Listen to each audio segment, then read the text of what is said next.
for spring break last week, we went on a tour of Southwest Virginia, which was a lot of fun, despite there being very little in Southwest Virginia. But we found what there was to do and did it. Now we're going to hear from all 4 people who live there. Yeah, right. And I say that as someone who went to school in Southwest Virginia. And actually, I wasn't planning on talking about this, but it occurred to me in the hotel in Blacksburg, the hotel room had the unthinkable within it, and it made me exceedingly happy. What do you think was in that hotel room? Ethernet port. Correct. Nailed it.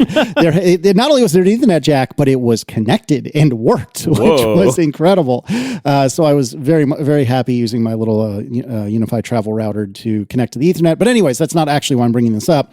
I'm bringing this up because there's a trail, like a hike, about half an hour outside of Blacksburg, which I had heard about so many times when I was in school that, we're going to go hike the Cascades. We're going to go do the Cascades.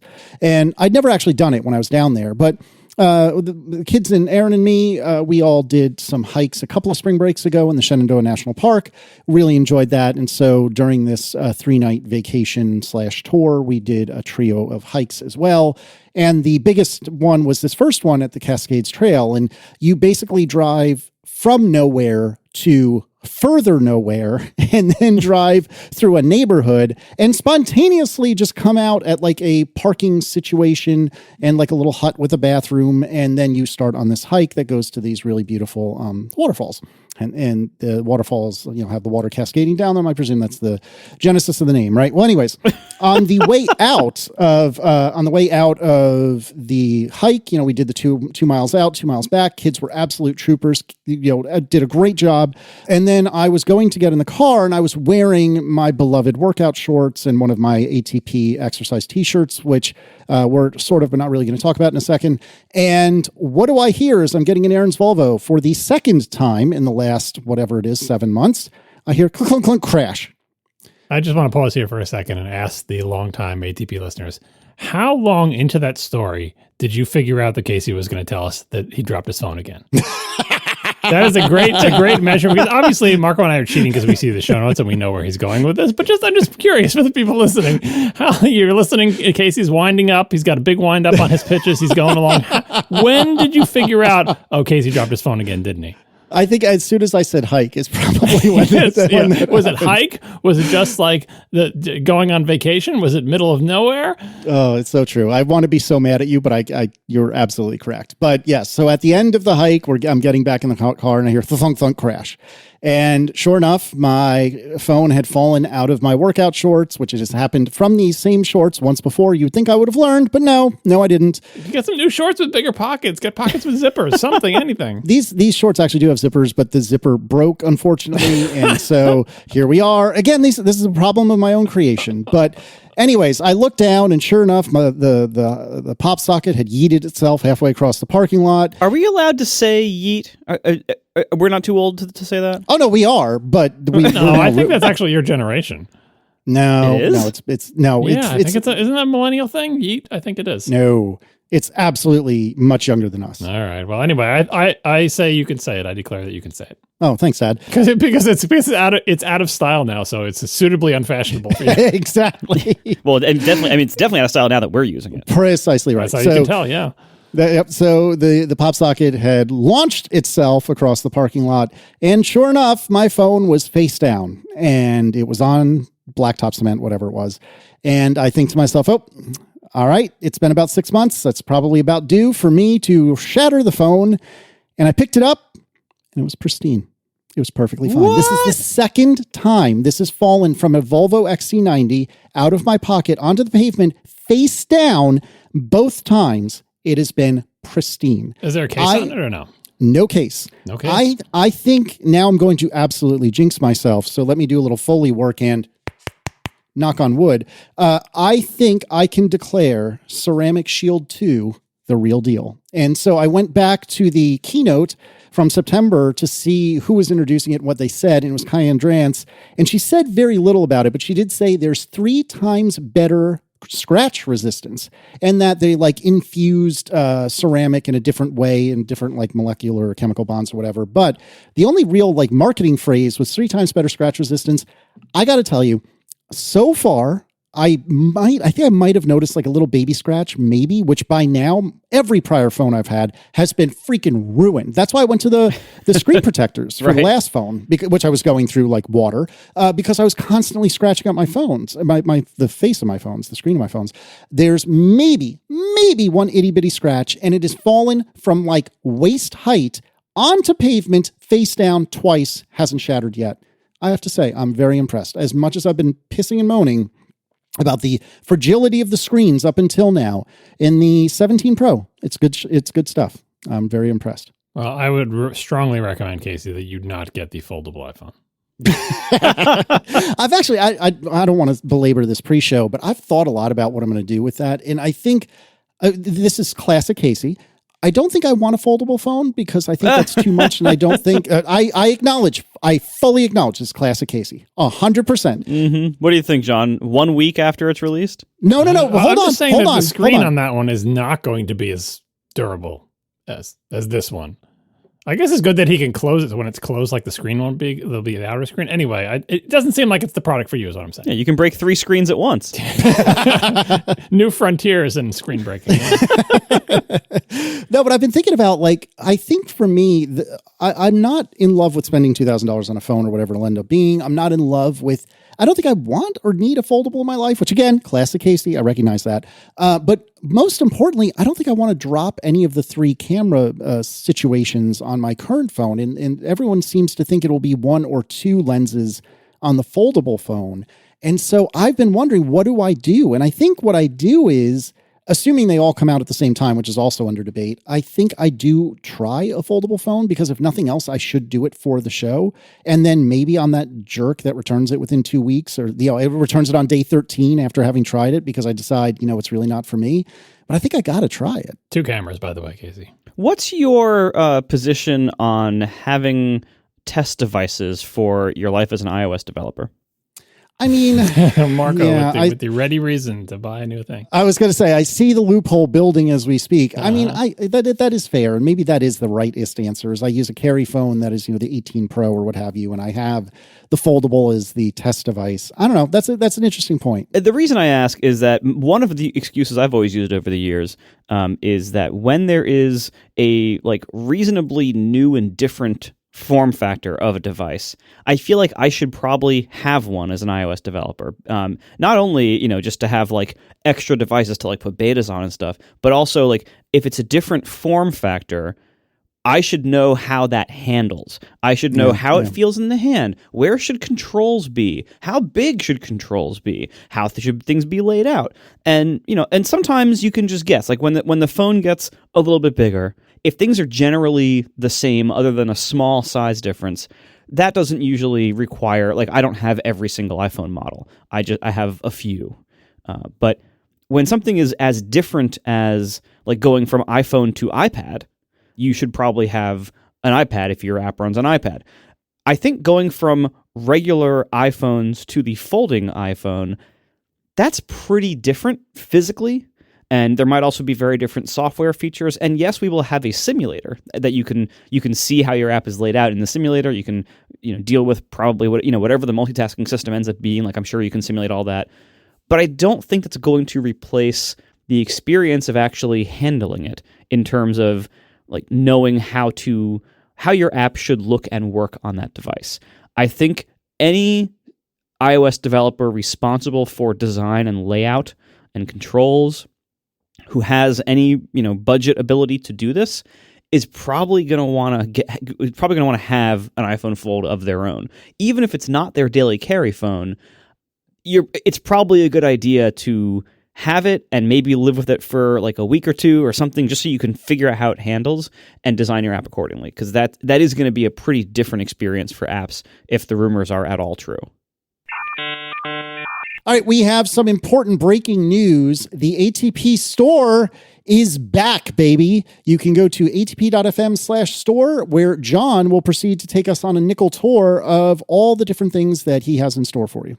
Yes, this is in fact the WWDC 2026 store. Seems like the WWDC store comes earlier every year, but really it's always around this time. We tried to get people their items in time to attend WWDC, which is a thing that is rare these days because it doesn't hold a lot of people and most people don't get to go. But you know, that's the theory, so that's why it's so early, FYI. So get your orders in now. Here's what we've got. The first product is actually 4 products. It's the opposite of the iPhone intro. And I'll explain why. So this is, it's a t-shirt and it's ATP Neo. And these are shirts inspired by the MacBook Neo because they come in the color combinations that the MacBook Neo comes in. They're called ATP Neo Indigo, Blush, Citrus, and Silver. Here's the concept. The shirt should be more or less the color of like the body of the Neo. And the logo, it's just the monochrome ATP logo, should be the color of the keyboard. And as you know, the keyboards on all the MacBook Neos are color matched to the device. So even though when you look at like the pink one and like the yellowy citrus one, you're like, oh, they both have white keyboards. They don't. The pink one has like a lightly pinkish keyboard and the citrus one has like a lightly yellow keyboard. And it's the same for all of them. The keyboards are not the same color on these devices. So the logo is not the same color on these shirts. And that's why they have to be 4 separate shirts, because the way Cotton Bureau does it, if you have a different ink color, that's a different shirt because, you know, you're printing a different thing on it. So, and the other thing is to get shirts that are colored like the MacBook Neo, we unfortunately don't have the clout to say, make me a shirt that matches this color. No, we just have to look at every shirt that's available for us to, you know, order blanks of, and then find a company that makes a shirt in a color that's close to the laptop color. And that's what we've done. And we've picked out 4 shirt colors here. I think the silver one is the farthest off because it's a little bit too dark. But we did the best we could because we got all 4 shirts from the same company, the same like shirt model or whatever. And that means that there's only t-shirts. So even though we've been rolling out all sorts of varieties or whatever, we can only get these colors from this one specific brand in t-shirt. So it's just t-shirts. Indigo, Blush, Citrus, and Silver with an ATP logo on it, color matched to the thing. The pictures don't really do it justice. We're trying to make it look subtle like the keyboards do on the MacBook Neo. But anyway, there's 4 shirts. And unfortunately, because there's 4, there's like a minimum threshold before they'll print each one. So I hope enough people will buy each one of the colors that they actually get printed. If they don't, oh well, lesson learned. That's ATP Neo, our tribute to the MacBook Neo, great new Mac that everybody loves. And moving on to a very old Mac that nobody loves except for me, we have the Mac Pro Memorial shirt. We had the products for the store all set to go before they killed the Mac Pro, and so we kind of had to scramble on this one. And what you get is exactly what you would expect. In hindsight, it is, I don't know, foreshadowing that the Mac Pro Believe shirt also looked a little bit like a tombstone. Because now what we've done is take the Mac Pro Believe shirt, and instead of saying Believe underneath that picture of the Mac Pro, now we've just got birth year to death year, 2019 to 2026. Shout out to, I forget the listener's name, who made a mock-up that said Bereave.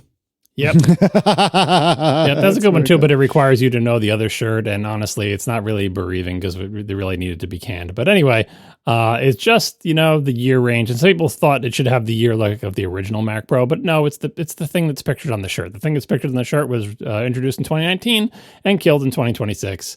And yes, I have already ordered one of these to go to John Ternus. That's incredible. And we are under the impression that he did receive the original Believe shirt, right? He sure did. I know for sure that he did. All right, and that one, again, that's 2 shirts because the darker color shirts have light ink and vice versa. So it's Mac Pro Memorial Dark, again, ink color thing.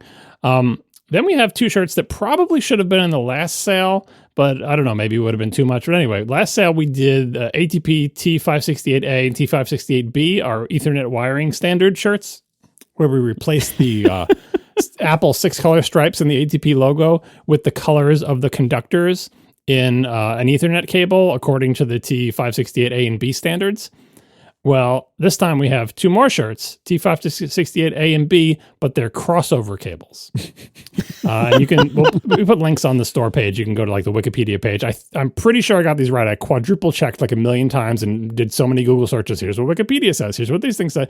I'm pretty sure that these are the correct wiring arrangements for a gigabit, not 100 or 10, a gigabit crossover cable, which isn't really a thing I think you need anymore because don't all the ports auto-sense and switch or whatever. But anyway, crossover cables are still a thing that exists exists. And so now the colored stripes, the top half has like what one end of the connector cable should be, pins 1 through 8, and the bottom half has what the other half should be. And yes, there are different crossover cables for T568A and B. So we have the 2 crossover shirts. And they're really pushing the limits. Like last time we have like ugly shirts, like because the Ethernet wiring colors are not particularly attractive, and now they're even less attractive because the colors are all mixed up. But you nerds love it. You love those networking nerds want to have the most obscure shirt that someone is sure to ask you about, and then you get to explain about Ethernet wiring standards. Then we have the M5 Pro and Max shirts because since our last sale, those 2 chips came out. Those chips are good. They deserve shirts. There are no chip designs in the back because we haven't done that in a while. But we've got M5 Pro and M5 Max in all the usual shapes and sizes. We do like to bring back one old shirt in every sale. And this time we're bringing back a shirt that we sold a couple of times that has been very popular. ATP Pixels is back. This is the one with the 6-color ATP logo on it, but it's drawn in pixels, which is quite a printing challenge. I guess people who bought this shirt a while ago know how well it held up, but I have one as well. I think it came out really good. It looks really good. It's chunky, as the description said, it's non-retina. You can see the pixels. It's chunky pixels. It's the ATP logo in a bunch of chunky pixels. Extremely difficult to manufacture. Seemed to come out good last time. Fingers crossed for this time. And then, of course, we have our traditional ATP shirt, our traditional ATP zip hoodie. We got the ATP polo because it's short sleeve weather. And we have the ATP hat. That is our WWDC 2026 sale. If anybody orders a Mac Pro Memorial shirt and happens to go to WWDC and gets it in time and can wear it there, make sure you stare Apple executives straight in the eye and look as sad as you possibly can, and then just point to your shirt. That's what we want. We want them to just feel terrible. Oh, my word. Now, if you wanted to save a little bit of money on your order, John, how do you go about doing that? ATP members get 15% off everything in the store. If you go to your member page, which is linked at the top of the store page, you will get a code. Remember that if you are logged in to atp.fm, just by logging in through your account and you are an ATP member, then all the links that you click on should automatically autofill your discount code. But if it doesn't do that, you can always go to your member page and copy and paste it the old-fashioned way. And based on how much these shirts cost, and yes, I know they're tremendously expensive, especially if you're in Europe. We apologize for that. It behooves you to become a member, at least just for 1 month, just to get the discount on the shirt or 2 or whatever you buy, because it's worth it. You'll end up coming out ahead in terms of how much the membership costs. And again, we apologize for how expensive these things are. This is not like, I'll buy a shirt to support the show. You want to support the show? Buy membership. Membership supports the show. Shirts are a fun thing we do together, so we have cool, nerdy podcast shirts. That's what it's for. They're not economical. They're not a big way to support the show, but they are fun, and we do it for the people, and we try to come up with good shirt ideas every year. So yeah, if you want a discount, become a member, atp.fm/join. There are links to that on the store page as well. Excellent. And I will do my normal pitch. If you are driving, perhaps signal and then pull over. If you're walking, pull over to the degree one can pull over while walking. But do yourself a favor and write yourself a reminder, send yourself an email, do whatever you need to do. Use the DUE app, use Marco's not yet released reminders app, do something to remind yourself to make this order, because the sale ends on Sunday, April 26th. And every single time somebody writes, usually me, saying, oh no, I missed it. Don't care. Do it now, or leave yourself a reminder, atp.fm/store. I've almost missed it several times to buy a shirt. I remember to do the John Ternus thing now because I had to look up my old order to find his address because apparently wherever I sent it last time worked. So I did that again. But yeah, set yourself a reminder because you will forget. And, we pick the date so we can promote this on 3 separate shows. But by the time the 3rd show comes around, like maybe you don't download that show immediately or maybe you don't listen to it immediately. And by the time you hear the 3rd one, maybe the sale is over. So yeah, Sunday, April 26th, it ends. Don't put it off. If you want something, get it now. All right, let's do some follow-up. There was something that was very startling, and perhaps it wasn't new, but it really kind of chapped my behind about the Studio Display XDR. And when I was looking at it when it was first announced, I noticed that the VESA mount version of it was the same price as the version with the stand, which seems a bit egregious to me. And I popped off about it on Mastodon. I don't know if I'll remember to dig up my particular toot about it, but it was big, like, what are you going to do about it energies, I think what I said. And that really made me upset, but I mean, I haven't ordered an XDR. I don't think I'm going to. Again, famous last words. But there's good news. We'll see what happens. There's good news. The pricing has changed for the Visa mount version. The version with the stand is still $3,200, but the Visa mount version is $2,800. So that's now $400 cheaper. And friend of the show, Stephen Robles, got wind of this. In fact, I believe it was him that I heard it from originally, and apparently reached out to Apple via the business chat thing that I always forget exists, in iMessage or whatever, and said, hey, am I going to get a refund here? And the Apple person said yes. And he was kind of like, oh, okay, sure. And then sure enough, a little while later, he got a refund for $400 plus tax. So it turns out it's the real deal. Yeah, that chat person in the chat said basically everybody who purchased it, quote unquote, recently will get a refund. So that's nice. Obviously, you had to have purchased the Visa mount version to get a refund. Right. But this is so weird because Apple doesn't really drop prices, as evidenced by the ProDisplay XDR, the earlier XDR, never changing price for the entire life of the product, despite being, 5 or 6 years old, or the trash can or anything like that. But this is so weird because this product just came out, and it was weird that the Visa mount version was the same price as the one with the stand. But, not that weird because Casey was like, what are you going to do? Apple's going to Apple. But no, maybe they just forgot. Maybe someone entered it wrong or something. Like, it's so weird. It's not like there was big public outcry from people buying $3,200 monitors that we demand the Visa mount version be cheaper. Like, it just seems like someone made a mistake or something. So weird. Yeah, it was very unusual, but I'm glad that Apple is doing the right thing and fixing the issue.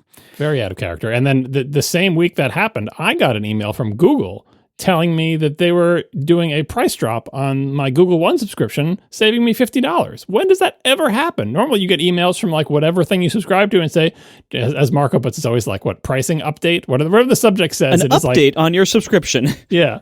It's not, it's ambiguous, but you always know this just means you're going to charge more money. But no, they sent an email and said, I forget what the subject was, but something like an update to your subscription. Like, oh, here we go.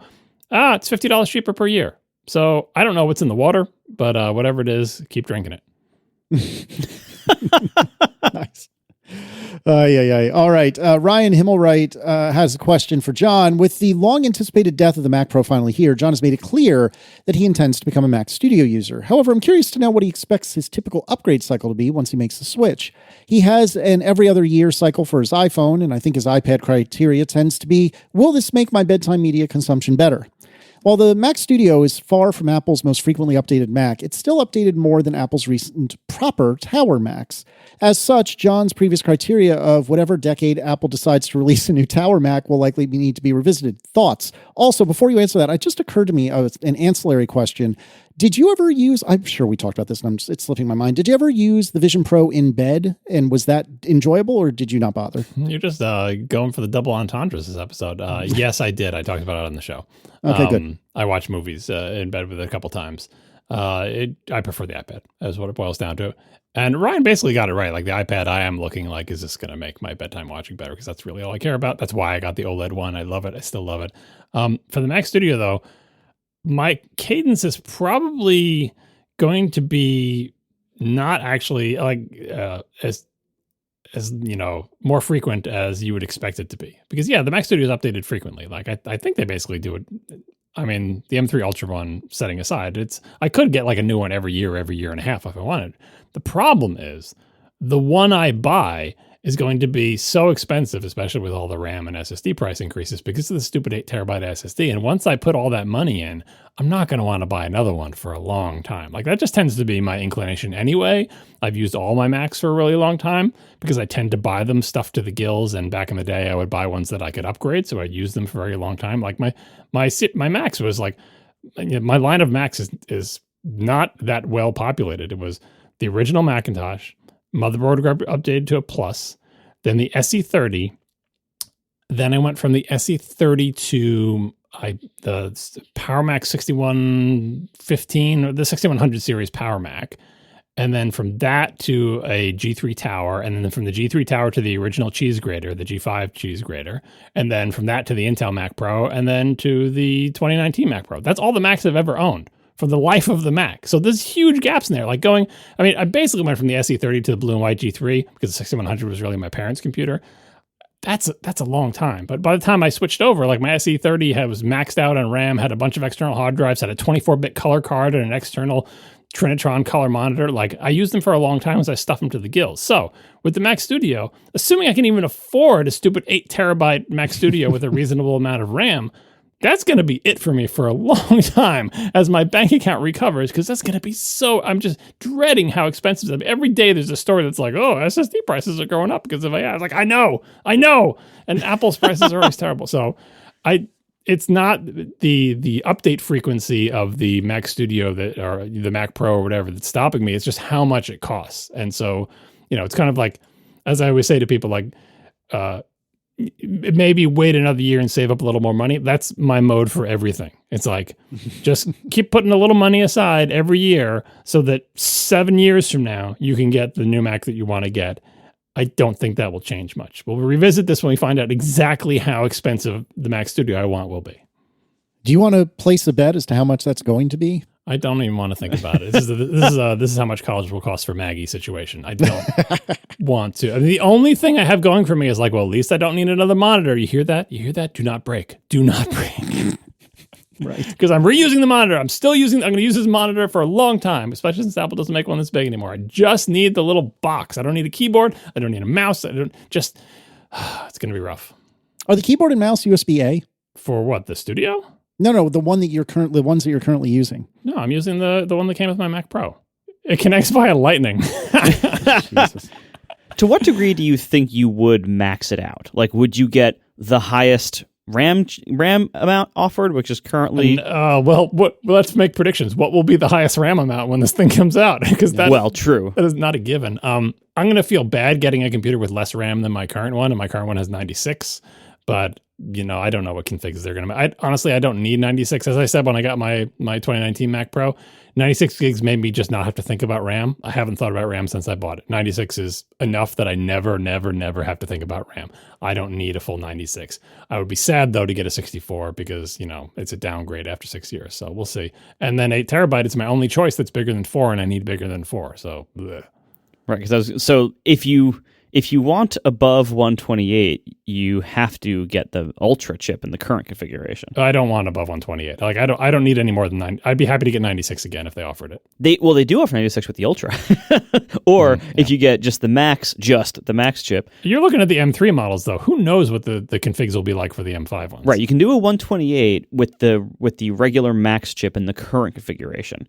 And that would get you with 8 terabytes, 128, Max chip with all the cores. That gets you at about $6,000. It's a bargain. Yeah, I'm going to say you're probably going to end up between $6,000 and $7,000 for what you want. Yeah, that's probably about right. Although, again, I'm going to go for all the discounts I could possibly get through Apple connections. So hopefully I'll save a little money. Yeah. I mean, I think that if this RAM and SSD stuff continues to go on, there is a distinct possibility you will spend more on the Studio than you did on your $95,000 Mac Pro. When you combine the monitor, that's not going to happen. Well, that's true. I forgot. That's true. All right, let's talk about the Mac Pro and the Mac Studio in a different way. We were talking last week about how much like thermal and power headroom there is in the Mac Studio. And John, it looks like you've done a little bit of science about this. Yeah, it came up because we were having conversations with our friends and fellow podcast hosts about the discussion of the Mac Pro. And the title of the episode, which I believe was something that Casey said, was the ability to get hotter. Which is a thing that I think Apple could use in its desktop line because the Mac Studio is still pretty small. Like it's a plus size Mac Mini, but in the grand scheme of things, it's not very big. It doesn't have a lot of air moving through it. It's mostly entirely filled with heatsink. But as I think someone pointed out, like the Ultra model of that, if you get the Studio with the Ultra, it comes with a different and better heatsink than the Max version. Like I believe the Ultra comes with like a full copper heatsink inside it, which is another reason it costs more money. And that's because like within those space constraints, yeah, it can handle an Ultra, but you have to upgrade from what I assume is like an aluminum heatsink to a copper one because you're really at the limit of what that case can dissipate. And I was going to look up the numbers and like, oh, this is going to be a pain. I got to find someone's review where they've hooked it up to like a power meter. But no, Apple has official support articles where they will tell you, according to their specs, what the max power dissipation of their computers are, and it's pretty comprehensive. So on this page, we'll link in the show notes, the Mac Studio from 2025 with an M3 Ultra, 32-core CPU, 80-core GPU, 512 gigs RAM, 16 terabyte SSD. Like this, they give you the exact specs. So this is like the current Mac Studio with everything maxed out. I mean, 16 terabyte SSD. How much does that cost? Anyway, that has the max power dissipation or max power draw, whatever they're calling it here, of 270 watts. To compare to my computer, the 2019 Mac Pro, if you got it maxed out, which I did not, with a 2.5 gigahertz 28-core Intel Xeon W, 2 Radeon Pro Vega 2 Duo MPX modules, so that's 4 GPUs inside there, 1.5 terabytes of RAM, of course, and also the Afterburner card and a 4 terabyte SSD, that thing does 902 watts. So 270 versus 902. That's how much more headroom Apple has. If Apple had some kind of case that could dissipate more than 270 watts, and I feel like that's probably about the limit of the Studio case, considering they went to a full copper heatsink in there and it has fans already, there's a lot of room. That's almost 3 times the heat they could be dissipating. So hey, Apple, if you want to use your new chip technology to make a chip with more transistors that dissipates more than 270 watts for the CPU and GPU combined and everything else inside the Mac Studio, you're going to need a bigger case with better cooling, and I think that's something they should pursue, but Apple seems to disagree. But anyway, how much hotter? The ability to get hotter? 3 times hotter is how much hotter they could get. And for the record, I looked up, there's also on these spec sheets, how many BTUs per hour? 1,007 for the Studio, 3,076 for the Mac Pro. Yeah, three times the power. They had a case that could dissipate 3 times the power, but they did not want it anymore. And yeah, the slots are a whole other issue. But yeah, maybe like, make the Studio a little bit bigger, give it better airflow, and maybe crank it up to, let's say, 400 watts. Can you imagine? I mean, gaming PCs, like 400 watts is like a mid-range GPU on its own, not even including the whole rest of the computer. So yeah. All right, Ben Frierson writes, in episode 684, John mentioned that websites will let you pick if you have multiple passkeys. I found this true everywhere except Apple's own websites, which unsurprisingly don't seem to recognize the concept of having multiple Apple IDs. I can speak. I know this. Now, Ben. Oh, that's true. I know this. See, that's why I stumbled. I know this because every time I visit developer.apple.com and try to sign in with my Works developer account using the normal 2FA process, I get interrupted by a prompt to use my primary Apple ID's passkey. This is true, but it's pretty easy to say, I would like to use a different Apple account, please. I don't think I am as upset by this as Ben is. Well, as far as I know, this gets me every time, because as far as I know, I don't think it's possible to use passkeys for more than one Apple account on a computer. Oh, yeah, that's what it is. This was discussed when passkeys first rolled out, and I experience this every single freaking day when I have to re-log into App Store Connect for the 8,000th time. That I always have to do it with password, and it always makes me do the two-factor thing that Apple thinks. So here's the deal. What I was told back when this first rolled out is that Apple is aware this is an issue, but this is not an issue that the passkey team can solve. It is basically whoever controls like the developer websites, because Apple's Apple ID login, as should be obvious to anyone who has ever used it, first of all, it predates passkeys. And second of all, it doesn't work like normal web things do. Like you can have a 2-factor code. You could have had it in Google Authenticator or any of those other apps. Now Apple has first-party 2-factor codes where it's you enter the 6 digits. You know the whole deal with that. That's not how Apple IDs work. What happens with Apple IDs is you get a whole separate, different, special, custom thing that brings up the map and shows you another thing with 6 digits on it. That's different. It has been its own thing, its own login process for, presumably for added security for ages. And it seems like now that we have a solution that could modernize, stop using that old thing that you were using and start using this new thing, they haven't gotten around to it. And so when you log into your Apple ID on Apple's developer websites, you have to use the Apple ID that you are logged into the Mac as if you want to use passkeys. There is no way, and this has been true from the day Apple rolled out passkeys, there is no way to log into, let's say, App Store Connect with a different Apple ID than the one you're logged into. You can try the passkey login, and it will prompt you, but it will always try to make you use the passkey for the Apple ID that you're logged into. And that's because Apple does its weird own thing with Apple IDs. And every year, I hope this will be the year they'll fix their stuff. And it's been, 2-3 years now, and they still haven't. So yeah, Ben, you're right. That's Apple's fault. It is not the Passkey team's fault. It is the team who controls Apple ID login and or the developer websites that is making all our lives miserable. And it's also them that's making me get logged out of App Store Connect every 10 minutes. All right, so with regard to Russian sanctions and things of that nature, this is a post from Hartley Charlton at Mac Rumors. The Office of Financial Sanctions Implementation said that Apple Distribution International Limited, or ADI, which is the Republic of Ireland-based entity Apple uses to pay App Store developers, made 2 payments totaling £635,000 to a Russian video streaming platform in June and July of 2022, at a time when they were subject to UK sanctions following Russia's invasion of Ukraine. ADI voluntarily disclosed the payments to OFSI, and the agency confirmed that no breach had been attributed to Apple Inc. itself, only the subsidiary. OFSI said Apple had relied on corporate affiliates to handle payment processing, sanction screening, and due diligence, but that companies are ultimately responsible for ensuring their own compliance with financial sanctions rules. This came up because we talked about ubiquity and things getting to Russians. We said, it doesn't really matter whether, it wasn't us, it was like our subsidiary or a third party or whatever. Ultimately, you're responsible. And as soon as that episode, the story came out about Apple getting fined for exactly the same thing. And yes, they voluntarily disclosed it, because if they didn't voluntarily disclose it, they would be fined even more. But that's the law. The law is, as Marco would say, it may not be your fault, but it is in fact your problem. Pay $500,000. Indeed. All right. I wanted to quickly point out listener Naaman Goel, I'm so sorry if I pronounced that wrong, has created retinadisplays.com, which is a very useful resource to figure out what your options are if you want a Retina style display. And there are a lot of displays on here. I haven't personally vetted any of these or anything like that, but in principle, the couple that I looked at sounded right and seemed reasonable to me.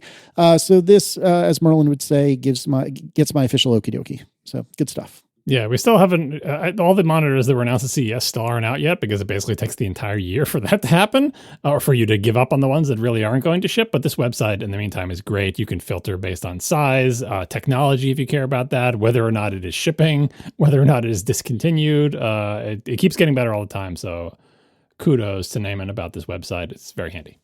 Yep.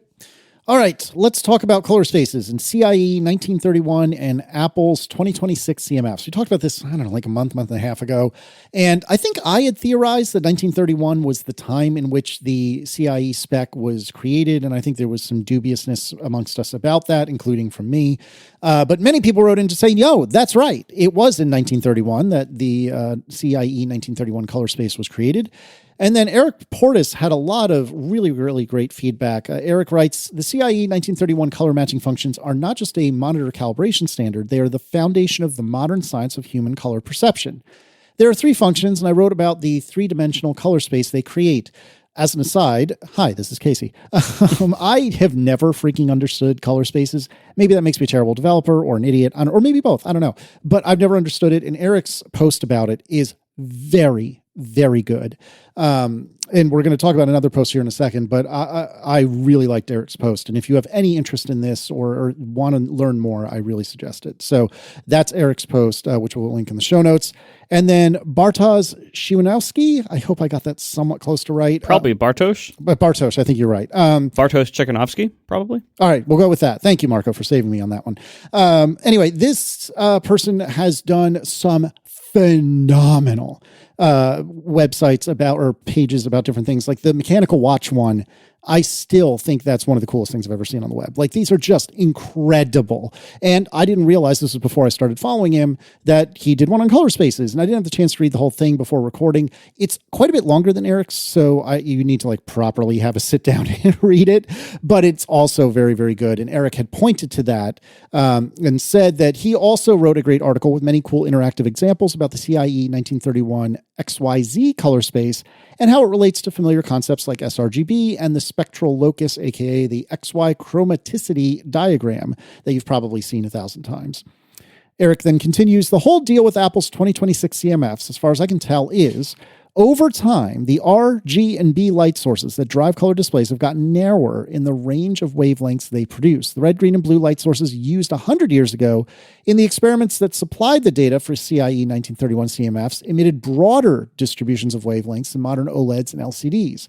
Narrower sources stress, in quotes, color matching functions more, revealing problems. And by the way, this is a thing that television reviewers have really gotten into in the past few years as well, because they would measure the spectral color output of the R, the G, and the B, and whatever is, producing the RGB light. And if you look at what the diagrams look like, what you want to see is big spikes at R, G, and B. But if you look at TV from not too many years ago, even just like a WOLED from LG for like 5 or 6 years ago, it didn't look like spikes at all. You'd get like one pointy spike for the R maybe, and then like the G and the B would just be this big plateau, like a mound. Like you could barely see any humps in it. You're like, really? That's the light that's putting out? Because what you want is pure red at a specific wavelength that you decided is the reddest red, pure green and pure blue. And then you can combine those in a predictable way. You don't want your green to have a bunch of red and blue and mixed in with it and everything. You want those spikes. That's been one of the advancements of quantum dot OLED TVs. They would show, look how much pointier the spikes are when we went from regular OLED to QD OLED. It's like, wow, that's so much better. But apparently, as these spikes have been getting narrower and narrower, it has been messing with the functions in the CIE standard, because they were built at a time when the R, the G, and the B were much more smeared and spread out. And I'm not sure what he means by stressing them, but maybe it just reveals more problems with the functions and equations that do the math on color stuff. By the way, just before we leave the Bartosz Ciechanowski area here, I know we kind of already did, but I was too slow. I cannot recommend enough. Casey promoted his stuff. I cannot recommend enough that you go and read any of his blog posts. Yep. Because the amount of work that he puts into these, every blog post is like some kind of explainer about usually some kind of sciencey thing. And not only is his knowledge incredibly deep, but you end up learning so much. And they're all filled with these interactive demos and diagrams and like models, and like it is incredible. It's more like an application than a post. If you're thinking, oh, it's a bunch of text and pictures, that's not it. These are basically applications. Yeah, you end up learning so much. One of my favorite ones was the bicycle one. It's all about like basically like the physics of how bikes hold up and work. And I love Bartosz's stuff. I strongly recommend. Like, it's the kind of thing. This is the kind of thing that used to exist on the internet. It's just something that somebody put a lot of work into and is just putting out there for free, and it's delightful and mind-blowing and amazing. And there's not that much of that on the internet today, at least if there is, it's very hard to find. Bartosz's posts are that. Like, it's exactly what nerds like us love about the internet. Like, we can't believe that he put all this effort into it, and it's amazing, and it just makes you smile from end to end as you play with it. So definitely check them out. And if you want to compare it, like speaking of the mechanical watch one, just try, a straight Google search or like look on YouTube. You'll find 1,000 YouTube videos explaining how a mechanical watch works. 90% of them will be AI generated garbage, but I guarantee you none of those videos is as good as his blog post. It's so good. Like, sometimes a video is not the right format for a thing. You could make a really good video about how mechanical watches work, but man, it would be hard to beat his, again, I don't want to call them blog posts, because like you get to do stuff in them. You get to you read, and then it's like, and this is how it works. And you get to like interact with the page until you understand it, until you get it, until you see how it works. A bunch of people have done this. He's not the only one. I think I saw one recently about, what the heck was it? It was something having to do with like pixel art or like anti-aliasing patterns or something. Anyway. Oh yes, I saw that too, but now I don't think I can put my finger on it. But yes. But this particular format of like text, images, but also interactive, like application-y things that you can use, it aids understanding in a way that even a video can't match.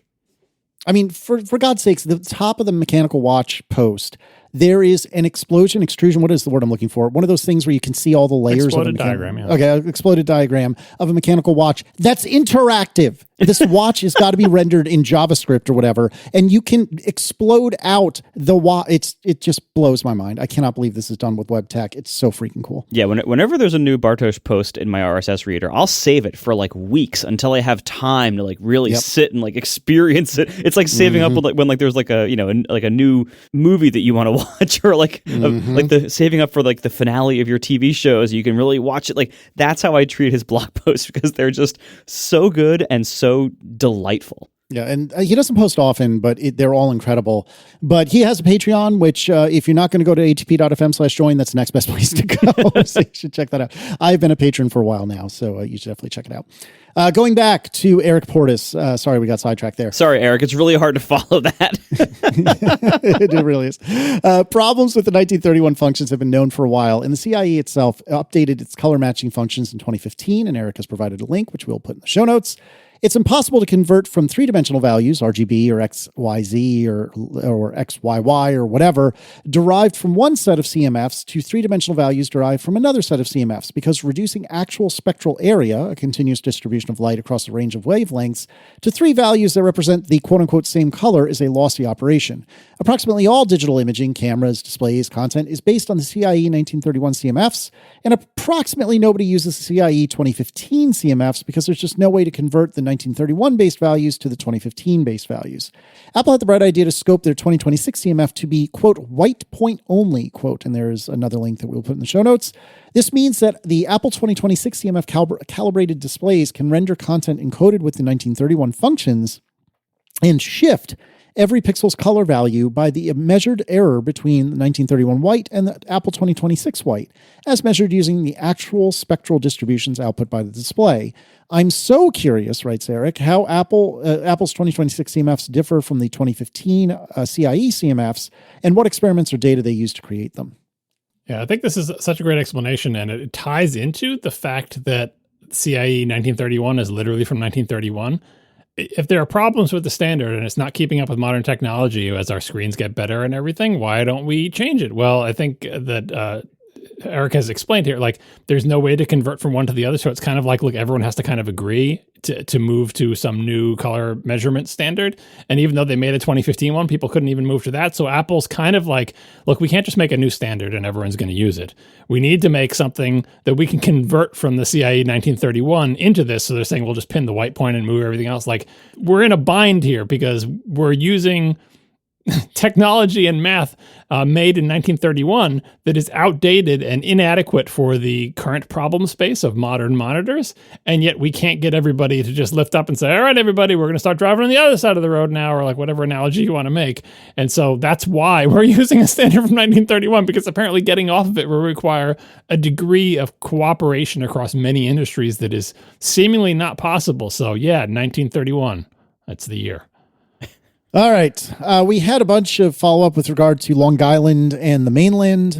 Craig Bowers writes, while for all visible purposes, it would appear Long Island is an island, the U.S. Supreme Court has legally classified it as a peninsula and thus an extension of the mainland, because, of course, the United States Supreme Court did. Yeah, it's something I learned about in my Long Island Studies class. Oh, my God. I loved this so much because, yeah, apparently the East River kind of sucks. when it was filled with poop, it was more like a land bridge. Yeah, so the East River apparently does not really qualify geologically as a river. It's more, I believe it was a tidal inlet or something. And so, therefore, Long Island is not an island according to the U.S. Supreme Court, based on some, debate about, how the states control different parts of it. Therefore, John, I believe I am correct. Well, it's kind of like when the government declares pizza to be a vegetable for the purposes of school lunches. Like the government says lots of things. Fair. Or like I think they did like tomato as a vegetable, not a fruit kind of stuff. It's like, okay, but like, yeah. There is in fact water surrounding it, but not the right kind of water. I do wonder, like, we always just look at our current Supreme Court cases so we can transparently see whatever is motivating the decisions. But like whatever was in U.S. versus Maine, like whoever was lobbying who to say no, it's not an island, it's a peninsula for the purposes of this thing. Yeah, peninsula, sure. Well, but I think it's pretty clear. I think there's a pretty good history of New York kind of getting what it wants from the Supreme Court, like, especially versus Maine, right? Or look at like the Statue of Liberty debates with New Jersey. Like, there's been a lot over time of like New York kind of just taking what it wants and problem solved. We will legally declare this not to be reality. Done and done. Fair enough. I think it's the same thing with the pizza as a vegetable. That solves a lot of school lunch problems. Gracious. And then Joel writes, on the discussion in episode 685 about Long Island's location, John and Marco are both right and wrong. Section 11.2 of the New York State Coastal Management Program describes Long Island as distinct from the mainland and from Manhattan, which is geographically an island, but geologically part of the continental U.S.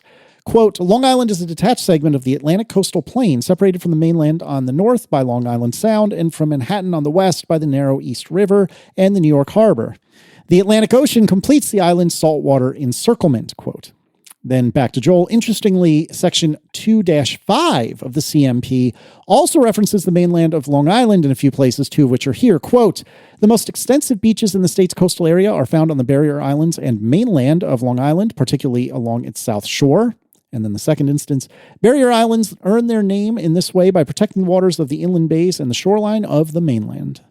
So it seems like mainland is used in lots of official government documents to refer to Long Island. Well, again, the government says lots of things, but I will point out that, Casey, did you copy and paste these things from the email, like their direct quotes, the little passages here? I sure thought I did, yeah. Yeah, so the part with the whole saying, that Long Island is a detached segment, blah, blah, blah, separated from the mainland of north of Long Island, right? If you notice in that passage, it says separated from the mainland on the north by Long Island Sound, blah, blah, blah.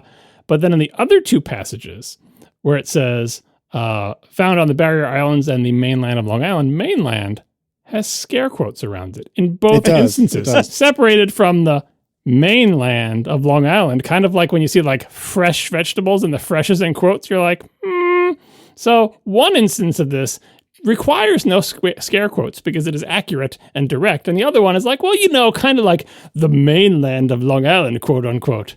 Anyway, the government doesn't know anything about this. Well, it does seem so. This usage reinforces the overwhelming opinion that we got from feedback, and that most like dictionaries and things seem to define, which is that mainland is a relative term. That's not what the dictionaries say. That's what people want the dictionaries to say, but that's not what they actually say. It depends on which dictionary. It seems as though mainland refers to basically the larger body of land compared to where you are on a small body of land. Well, you're making up your own definition now, but none of the definitions said that. I don't know. I can't say that is an actual definition, but I think it is a pretty universally agreed. People want it to be. People do. Marco is right that people want it to be completely relative, but then they get angry when I say describe Fire Island as the mainland from a smaller piece of land. They're like, no, not that. Not the thing that I don't want to be mainland. Only the things that I do want to be. And then there was like an island that's actually called mainland with a capital M as a proper noun. Yeah. Yes. Yeah. There's a few things like that, and we did hear from a few people in Hawaii and New Zealand about how the term is used there. Spoiler alert: Hawaii uses mainland to refer to the continental U.S.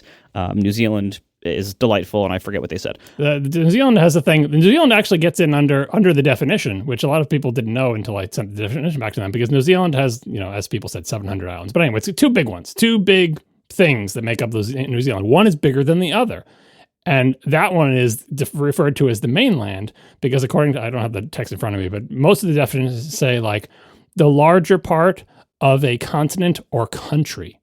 New Zealand gets in on a technicality because the larger part of New Zealand is the South Island, and therefore it is the mainland. But unfortunately, that is not the case for Long Island because it is not the larger part of the United States of America.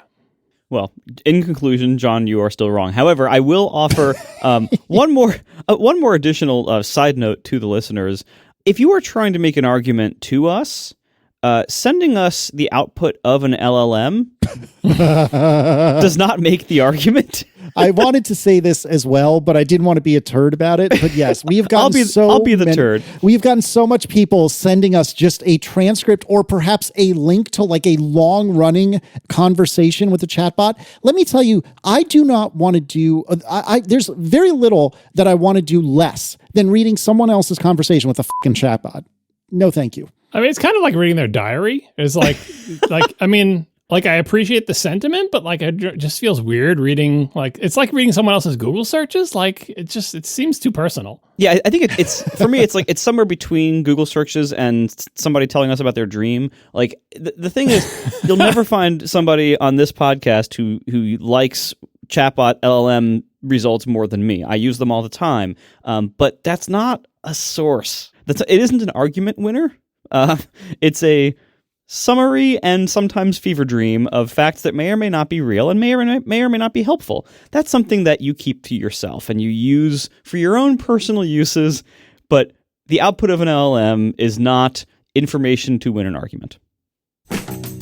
We are sponsored this episode by Squarespace, the all-in-one website platform designed to help you stand out and succeed online. Whether you're just starting out or scaling your business, Squarespace gives you everything you need to claim your domain, showcase your offerings with a professional website, grow your brand, and get paid, all in one place. Squarespace has so many great features for businesses. So whether you're offering, basic like products, regular stuff you sell, physical goods, they have you covered. All sorts of features, things like sales tax integration, delivery integration, stuff like that. Of course, checkouts are all super seamless and they support all the different payment methods, including the ones that honestly are a little bit unusual to see supported. So I'm very happy to see that, and they're constantly adding more. But also, they support all kinds of other businesses too. So suppose you are offering services to people. Say you're a consultant. You can book that through Squarespace, through your own site on Squarespace. Say you're some kind of, life coach, you have time slots, you can do that too. You can sell digital goods. You can sell things like ebooks, PDFs. You can sell podcasts, like private podcast areas. You can have paid newsletters. Like that's all the rage these days for a good reason. It's a great business. You can do that on your Squarespace site too. So much is supported on Squarespace. You got to see for yourself. Start a free trial. You can start building your site and you can see all of the wonderful features Squarespace offers, and they're so easy to use. So what's great about Squarespace is that you don't need to be a nerd to do it, and there's no coding or software packages or anything like that. So it's really easy, not only for you as the busy nerd, but it's easy for the non-nerds in your life too, because they can do it themselves. They don't have to go through nerds like us. They can do it themselves, which is very empowering, and it helps people just operate their businesses the way they should. So check it out today at squarespace.com/ATP. I strongly recommend try out that free trial. You'll see for yourself how great Squarespace is. When you're ready to launch, use offer code ATP for 10% off your first purchase of a website or a domain. Once again, squarespace.com/ATP, code ATP. Thank you so much to Squarespace for sponsoring our show. I'd like to do a little bit of, actually follow out. Sorry, Upgrade. There was a podcast episode that came out, I want to say sometime last week, and it is entitled, I believe it's Knobfeel, the greatest podcast ad campaign of all time. So this is Rob McGinley-Myers and Britta Green, and they did this podcast episode from their podcast Phonograph, where they basically talk about the genesis of and kind of the contents of the ATP Cards Against Humanity toaster ads. And John talked to these folks. I talked to these folks. Our good friend Lex Friedman, the good one, not the bad one, talked to these folks. And this podcast episode is really, really good. And I highly suggest you listen to it. I suspect, John, you have some more thoughts, though.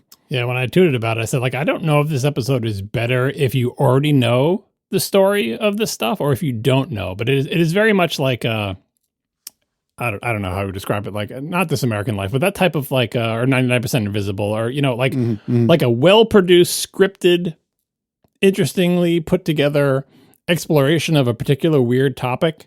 Only it's about us. It's just so weird to hear a podcast like that about something that you did. Marco's in it as well. You'll hear his voice. So all three of us are in this podcast. So yeah, even if I feel like if you know everything that they're going to say, it's still just fun to hear because isn't it weird that they're talking about this, our weird little podcast on this other really fancy, well-produced podcast? But if you don't know it, it's fun to see where the story is going. I almost wish that Casey hadn't spoiled what the ad campaign is about. But sorry. And check it out. It's fine, but it's not a super secret for anyone who's listening to Well, this. our listeners would know from the title. Yeah, but it's a little overblown, the greatest podcast ad campaign of all time. But it was certainly one of the weirdest, that's for sure. I mean, there have been weirder, and some of the weirder ones are pointed out in the show. I won't spoil what those are as well. But yeah, it is very, very focused on our tiny little circle of the world, and it was a delight to hear, and it was a delight to do. So check it out. We will put many links in the show notes because, I don't even know how to link to a podcast anymore. Obviously, we have the Overcast link, but that's not the real site. That's just Marco's thing for it. I've got the official link, and that You think it's the Libsyn one is the official one? No, it's phonographpodcast.com. I've already got it in the show notes. All right, well, okay. Well, there's so many links, and there's also the pod.link site, which is one of those sites that's like a landing page that says, it has like every podcast player app in the entire world with little icons. And it's like, listen in Overcast, listen in Spotify, listen in YouTube, listen in Apple Podcasts, listen, just going down the whole side of the page. And those sites I just assume will all disappear someday. But anyway, Casey's got you covered. You can find this podcast.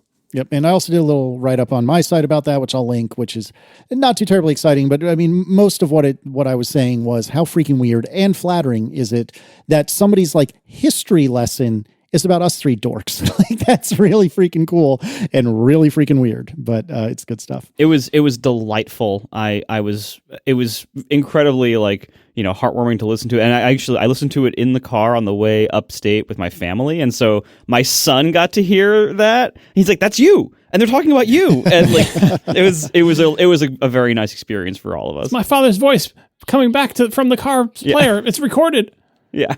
Who knew? And I think I accidentally blew them off and didn't get interviewed because I blew them off, and that was not my intention. Sorry about that. But thank you for making this podcast. It was delightful. Yeah, I think when Casey presented the idea, it was like, this person wants to talk about podcast ads. Like, it wasn't clear that this was going to be, because I was just as surprised as anyone. And I said, hey, I'll talk to the person about podcasts. I don't know what they want to talk to me about, but I know about podcast ads a little bit. And it turned out it was good that I did it because I featured in it more than I thought I would. Yeah, and it was interesting. I think for anybody who is interested in like the kind of mechanics behind podcast ads, why everything's moving to DAI now, why ads like the kind we do seem to be significantly on the decline and going extinct. There's a lot of good info there, both from us and from the reporters, and also from Lex Friedman, and like information that like you don't usually hear podcasters talk about.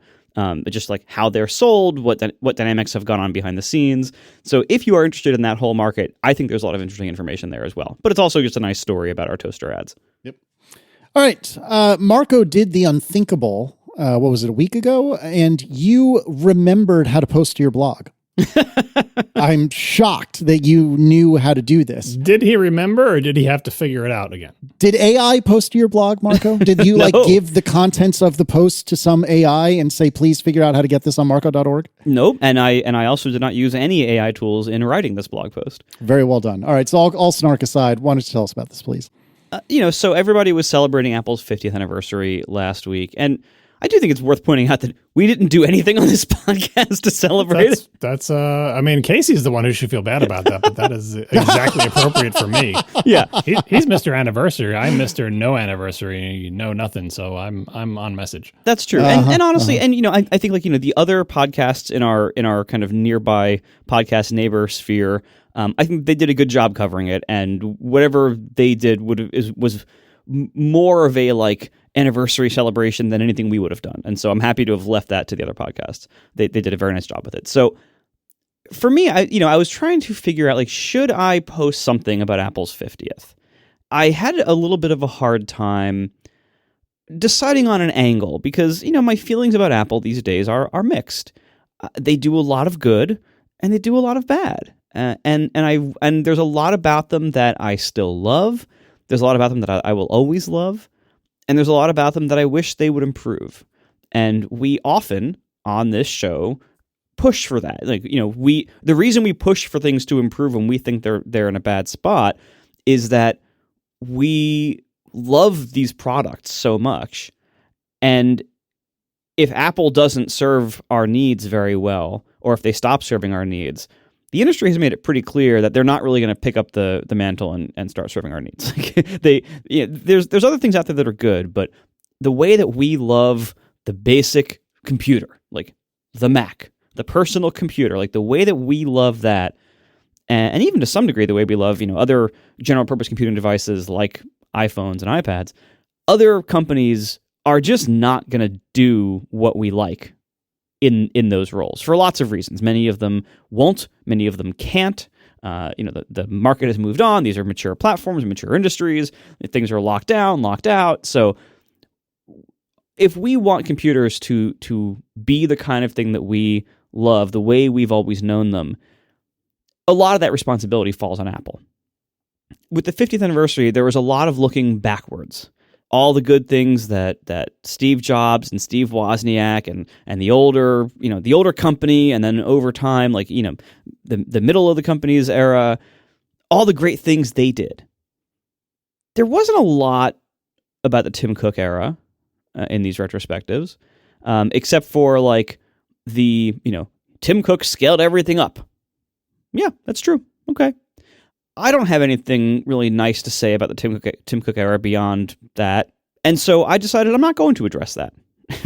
But I didn't want to do a retrospective about just, Jobs and Woz, because I have thoughts about that that I'll save for another time.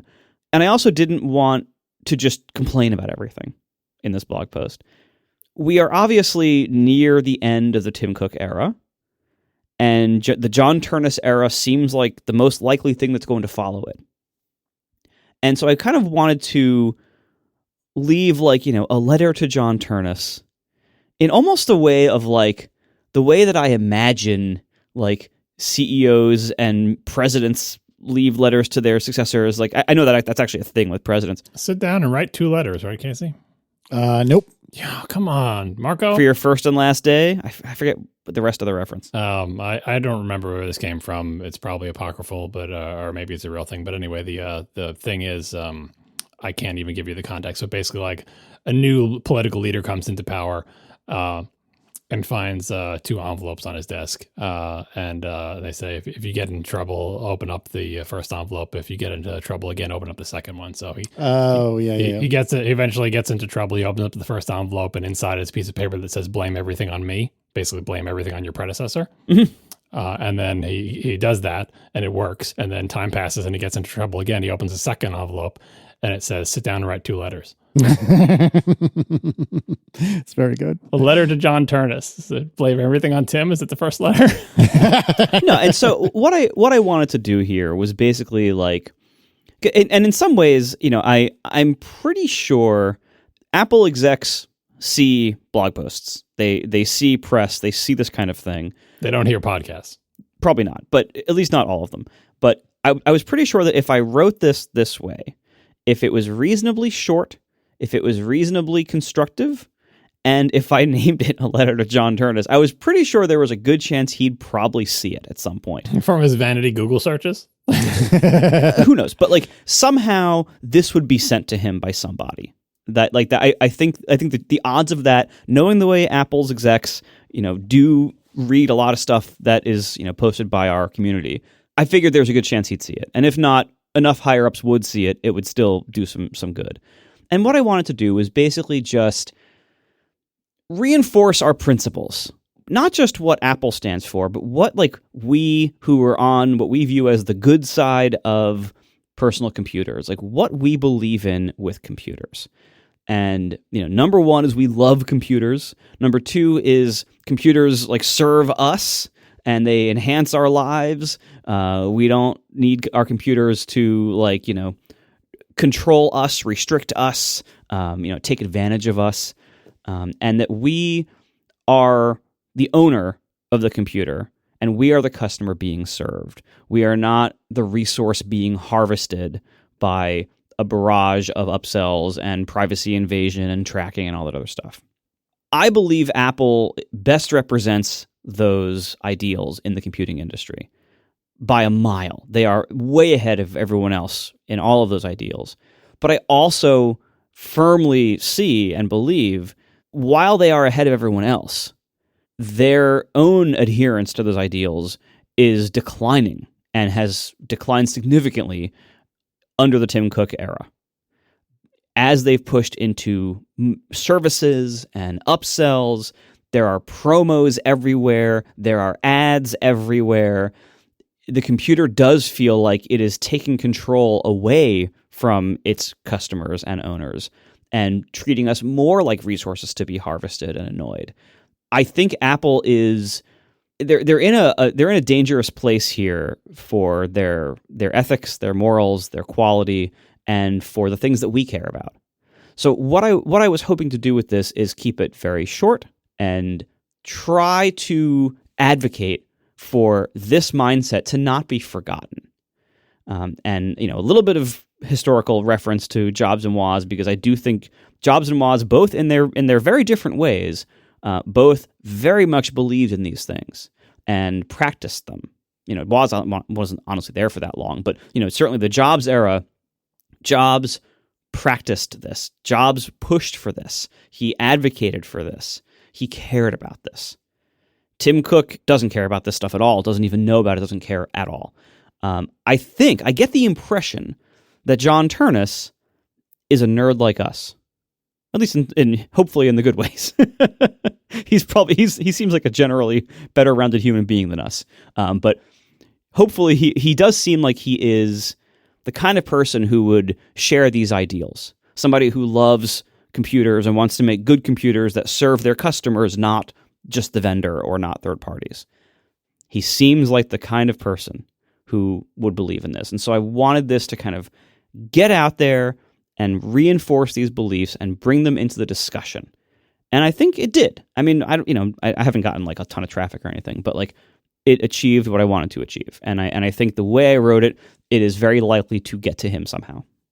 Yeah, when I read this, I was thinking that I in my mind is like a companion to this that I'll never write.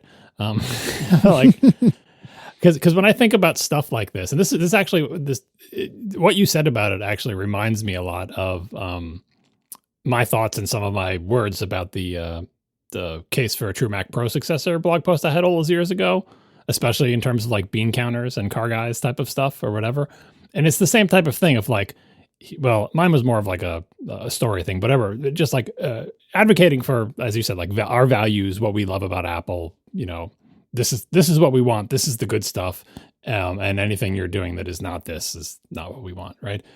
And I read this and I'm like, you know, having soaked in the last many years of Tim Cook's leadership, all I can think about is that I feel like what Ternus needs in addition to this is like help with the situation that he's going to find himself in, which is basically there'll be lots of things trying to make it seem like the stuff that Marco is advocating is not the right thing to do. What are those forces? What are the forces that are going to be buffeting whoever leads Apple next, trying to make them not do the stuff that Marco is describing? There are a lot of those forces. They are powerful. They're winning, like internal, external, in the world, within yourself. There's a million reasons why things have been going the way they are at Apple. It's not like, you know, someone is like a mustache twirling villain or whatever. Forces are aligned to make it so that if you are in this position, you are like, everything is telling you to do the opposite of what Marco is saying to do. And I feel like what these people need is, I don't know, a thought technology, something to hang on to, something to like some kind of thing they can hang their hat on that will give them enough stamina to withstand the forces that are buffeting them. Jobs had it kind of easy in that, like, he never needed any additional support in that area. First of all, he founded the company. He just felt like he owned it. So it's like, you're not going to tell me what to do with my freaking company. So Ternus doesn't have that. Tim Cook doesn't have that. Jobs did. He was the founder and he was attitudinal. And so he's got that holding up. And second of all, he was so stubborn and strong-willed and had his own personal beliefs that were sometimes weird or whatever. But in general, like, he didn't have a problem advocating for what he wanted. Like, but that is not a common position that people who are in charge of trillion-dollar companies have. Most of them, with the possible exception of Mark Zuckerberg, who is mustache-twirling evil, unfortunately. Like, you don't, like, if you're not the person who feels like this is literally my company, like, I founded it, is me, it is mine, you know, like, if you don't have that, then all the world's forces come down on you, and everybody around you, and the board of directors, and all the other executives, and every shareholder, and you can convince yourself that the customers want this too. They're all making you junk up everything and put in more ads and drive service revenue and cheap out on your products and do all this stuff. And for years, Apple held on to, as much as it could, the thing that made it successful. Everyone else was, making netbooks or doing the financially expedient thing. Apple, under the Jobs 2 era, was doing the opposite of all of that. we are going to do things that nobody else does because they seem too hard or too expensive or too stupid or too niche or too esoteric. And it's just like, nobody cares about this. Don't waste time on that. Don't waste money on it. It's not worth your time. This is why Apple is always doomed. This is why Apple will never succeed, because you're doing stupid stuff that nobody cares about. But if you do that hard enough, it pays off in the long run. And that was, I feel like, has always been the story of Apple's success. Doing things that everyone else thinks is a terrible idea and that is better in ways that nobody values. And if you do it hard enough and well enough, it turns out people do value that. It's the argument I always make about, like, I always try to use analogies of, like, if you make an expensive product and it just gains a reputation for durability, that you will have customers forever. You have like generational customers, even though everything else in your industry is telling you don't do that. Don't make your stuff high quality. Don't make your luggage like indestructible. Like, you know, making some really high quality indestructible luggage that costs 5 times as much as everyone else's luggage. Like, you dummy, you should be selling your luggage at Walmart. That's how you get rich. Why are you doing this? And it's like, well, if we do this for 50 years, we will have such loyal customers because we will gain a reputation as the company that makes a luggage that doesn't break. Our zippers don't break. Our things don't break down. Like, even though it costs more, we make it better, or whatever attribute you want to be. Like, and that is so hard to do because, first of all, you got to wait 50 years. And second of all, everything in that industry is telling you, don't do it. Make your things cheaper. Make them, reduce the cost of your materials. Manufacture them wherever it's cheapest, no matter what everyone else says. Make sure it's sold through Walmart. Like, just do all this stuff, and it's so hard for. And I know it seems like, isn't that a far cry from what Apple does today? But like, with every passing day, every single thing that Apple does, I look at the decisions they're making and saying, you are giving in, you know, inch by inch to the forces that are trying to tell you to do the expedient thing that everyone else is doing. And service revenue is just a perfect example of that. So anyway, I looking at this, I'm thinking Ternus, or the next Apple leader, needs a really good understanding of the things that are going to be the forces that are already aligned against them. The day one they get in there, so many forces are aligned against them inside the company and outside to make them do the wrong thing and make them think it's the right thing, and then give them some kind of something to hold on to let them fight that. Again, they're not going to have what Steve Jobs had, is like, oh, well, this is my company and I own it and I do what I want and I also have really good taste, right? They're not going to have that. Maybe they don't even have good taste, but they need something. They need, I don't know, something to hang on to. There's some movie I was watching recently, or I don't remember what it was, saying like, how do you get your motivation? It's like, I don't find a reason to do this. I find someone to do it for. Like, whatever makes it work, whatever will give you the strength to make different decisions when everything in your world says that you should not. That is the only thing that can continue to allow Apple to be what it is. And Apple's got more of that than any other company, to Marco's point. Like, they've got more of it than anybody else. Like, I'm not saying, though, Apple's just the same as Dell. They're not, okay? But it's the trend line that we don't like. And so from the outside, everything still seems like it's mostly okay, but the trend lines are all going in the wrong direction. Mildly, but they're all going in the wrong direction. Luckily, Apple started out way far above everybody and everything. But yeah, that's like, this letter is one thing. And then I feel like, and you're going to read this letter and you're going to be like, John Ternus is like nodding his head going, yeah, no, I believe all that. That's great. Thumbs up. I agree with you, Marco. I'm going to do all that. But then you're going to get into the job and you're not going to do it. You're going to continue to do what Tim did. And everyone's going to tell you you're doing a great job when you do that. And that's where things go wrong. So yeah. I don't know what the solution is, but Ternus doesn't listen to podcasts, so this is not going to help him. Well, maybe he'll get your T-shirt and then be like, you know what? I wonder about this John Syracuse fellow. No, I just want him to feel sad for 1.5 seconds, and that's it. No, it was a good post, Marco. And, you know, I understand for a million different reasons why you don't really blog anymore, but I do miss the Marco that was at maybe not a prolific blogger, because I know that was a lot and it took a lot and blah, blah, blah, but I miss the at least periodic blogger. And thanks. I hope you consider doing it some more. This is kind of like the speaking of your efficiency minded or maybe pragmatic. It's like Marco knows he's not going to shout Apple into doing what he wants, but he's like, maybe if I just write a succinct summary of the values that I think Apple should pursue and present it pleasantly, here it is. And I'm always thinking, that's not going to work. They need tools. They're going to be buffeted by forces in every direction. They're going to agree with you tacitly, but they're just going to put more ads and things. I mean, this is the best tool that we have. You know, we know Apple is a gigantic company with gigantic forces acting upon them from everywhere in the world. People like us don't have a lot of influence on that, but we have a little tiny bit. I think over the years I have developed a pretty good sense of like how and when to exercise this little tiny bit of power that I do sometimes have. And I'm not expecting to move the needle in a noticeable way, but maybe in a very, very tiny way. Maybe this plants or reinforces some idea in some heads, and maybe it makes it 1% more likely to do the right thing sometime. That's worth it to me. It's almost like parenting in that regard. Yeah, right. You have a tiny bit of power, and you have to pick and choose when you're going to use it, and don't have too great expectations about how much it's actually going to do. But if you can make a 1% change, just declare victory.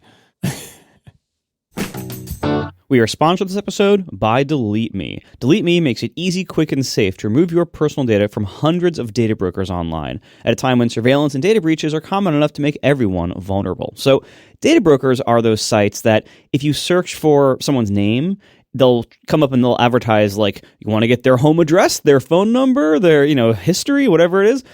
Those are data brokers. They're kind of a gross business because they basically just hoover up as much personal info as they can on as many people as they can, and then they'll just sell it to whoever's willing to come by and give them a few bucks. But they all have ways to remove your data from them. The problem is there's hundreds of these sites, and they're all different. DeleteMe automates the opt-out and removal of your data from hundreds of data broker sites. They're an ongoing service that will constantly go around whatever info you tell them. Take this off these sites. They will go around and they will file opt-outs and takedowns on your behalf, ongoing whenever they need to. Whenever new sites come up, they find them, they figure out their opt-out procedures, and they opt you out of those too. So it's constantly working for you to get your info off of these gross sites. Honestly, I think this is a great service. Before they were a sponsor, I went looking for one, and I found DeleteMe, and they came highly recommended, including by Wirecutter, and by a bunch of other sites. You can see for yourself, do the research, you'll see DeleteMe is highly recommended for this service. I found them before they were a sponsor, I chose them, and they've been great. So, take control of your data, keep your private life private by signing up for DeleteMe. Now at a special discount for our listeners. Get 20% off your DeleteMe plan when you go to joindeleteme.com/ATP and use promo code ATP at checkout. The only way to get 20% off is to go to joindeleteme.com/ATP and enter code ATP at checkout. That's joindeleteme.com/ATP, code ATP. Thanks to DeleteMe for sponsoring our show. Let's do some Ask ATP. We're going to do just a touch tonight. And Johnny Decimal Noble writes, during the recent Mac Pro discussion in episode 685, there was talk of RAM prices and how they're affecting the availability of certain configurations of the Mac Studio. I'm confused. Memory is unified. The memory in these chips is unified. It's not like Apple's buying DRAM transistors in the open market, are they? My mental model is that some giant machine in Taiwan is given a sheet of silicon and out the other end pops an M5 with 128 gigs of RAM. It's not like the RAM is bought in, cut up, and fed into the machine and soldered onto that chip, is it? I don't understand how the global shortage of RAM affects the production of the M-series chips. I don't understand what effect it has on Apple at all. Nothing's changed inside those giant ASML machines in Taiwan. It doesn't care about global DRAM pricing. I'd love to know where my thinking is wrong. Everywhere. John, where did Johnny get this wrong? I already replied on Mastodon to this, but I think this was a good topic because I do wonder how many people also have the same incorrect idea about what unified memory means. It's another one of those terms, kind of like the Mac Pro Bereave shirt, where you kind of have to know about the shirt and stuff that came before it to make sense of the Bereave thing. Unified memory is like that. So the quick answer to the question is, next to the SoCs, the TSMC prints in your Mac, you will see a bunch of little RAM chips that Apple buys from the same RAM vendors that everybody else buys their RAM from, SK, Hynix, Micron, Samsung. Yeah, Apple buys RAM chips from the 3 companies in the world or whatever it is that make 90% of the world's RAM, and that's why the prices affect them. So that's the quick answer to the question is yes, they do buy RAM chips. The RAM is not printed on the SoC, which is a thing you can do. There is SRAM on there and stuff for the caches, and there was EDRAM on like the GameCube, I believe, and like but whatever. When you buy a Mac, there are RAM chips next to the SoC. You can see them when you look at the pictures of like a logic board or whatever. But now, why is it called unified? What's the confusion here with the unified memory? What is unified about it?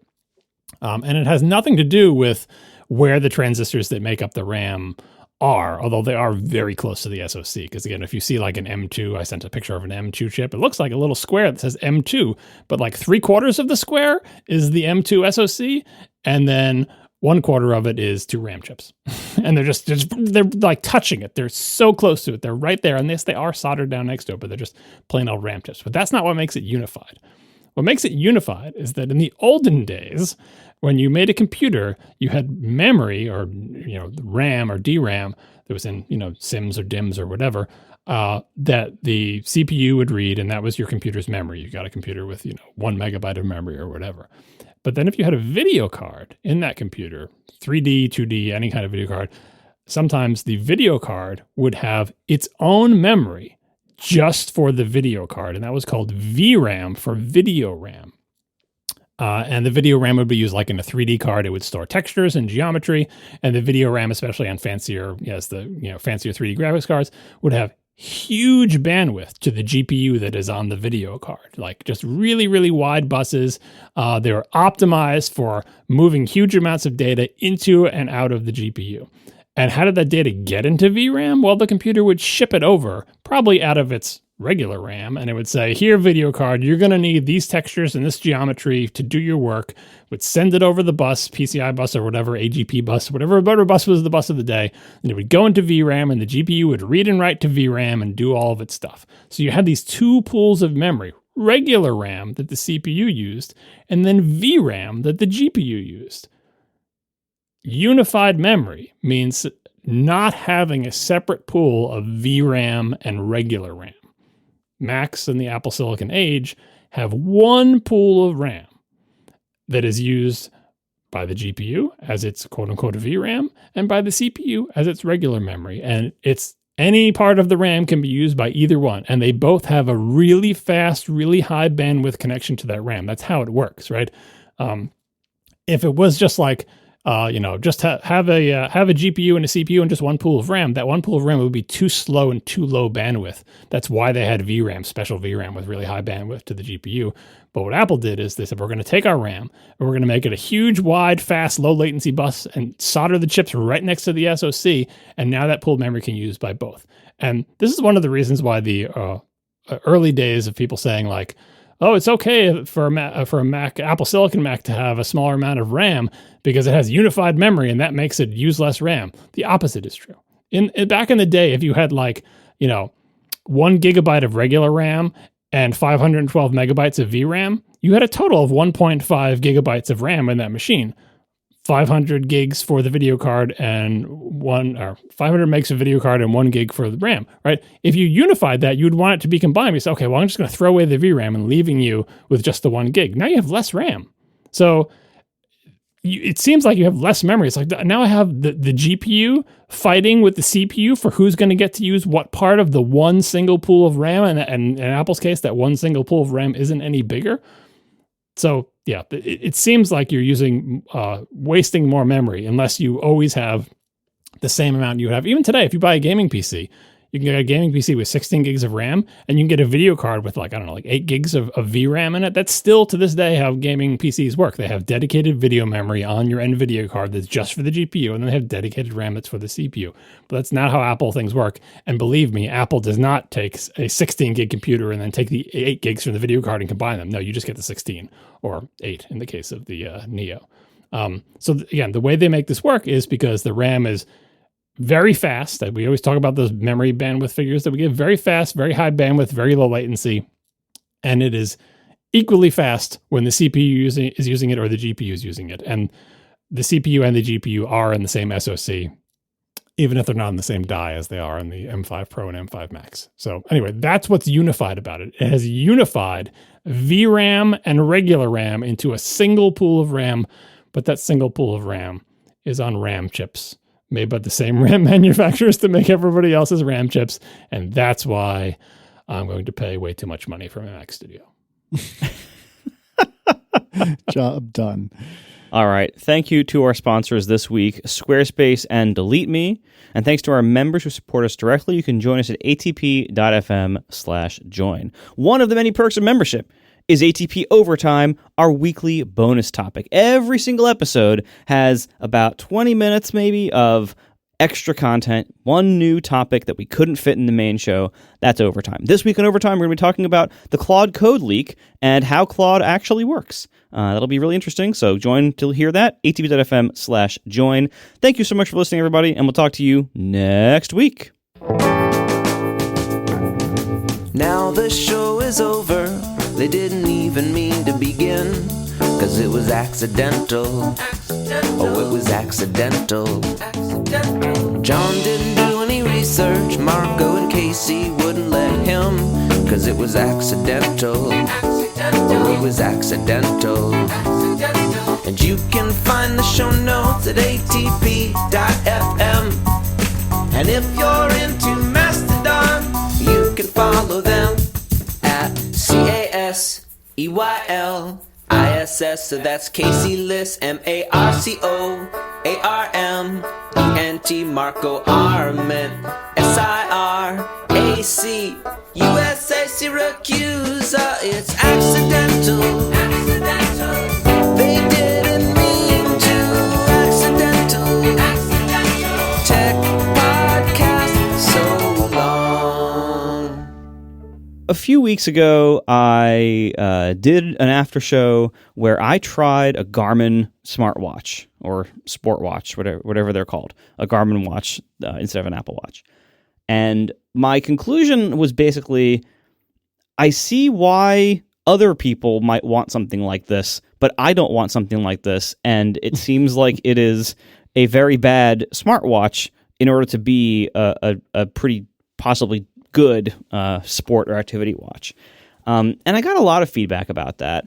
I wasn't happy with how I tried it. I wanted to give it a better shot, because one of the things I said in the episode was I figured out pretty quickly that I had not really gotten the right one. I had gotten one of the smaller models, like a smaller, simpler model, and Garmin has 1,000 models of their smartwatches, and I really did not. I realized pretty quickly, like, this is not the one that I would get if I was keeping it. But I decided not to keep it, and I returned it. But in response to people making very good points, I'm like, I should have given that another try, or a better try. So this time, I decided, you know what, I'm actually going to try again, but I'm going to get something that I'm pretty sure I will have a better experience with. That was not a Garmin watch. It was a Suunto watch. So I heard lots of good things about this brand, Suunto. I think that's how it's pronounced. I forgot to look it up. Sorry. Suunto makes similar looking watches to Garmin's, like sport watches that are designed for super long battery life, endurance, and really strong conditions that maybe you wouldn't want to bring something like an Apple Watch. And they seem very well regarded. In particular, I know our friend _David Smith told me that I should probably look at them, and it seems like they have a lot of fans. I was looking at their offerings the first time when I ended up with the Garmin, and I couldn't quite decide what to get, and I went with Garmin. But this time I tried the Suunto Race S. Part of what I wanted was a good offline maps situation. And in Garmin's models, to get offline maps, you have to get a pretty large watch. And in the Suunto lineup, you don't. And so what I went with was the Suunto Race S titanium model. This is, in most ways identical to the regular Race S. It costs $100 more, and it's a titanium case. And one of the big advantages of that is it's very much lighter weight compared to the regular one. Did you get graphite or canary? It's gray.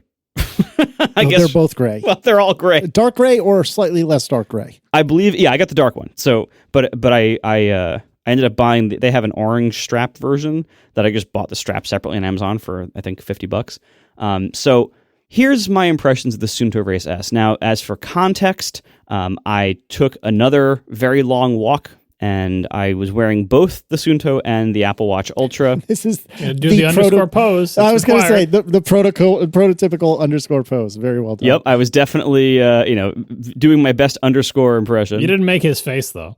No, I mean, who can do that?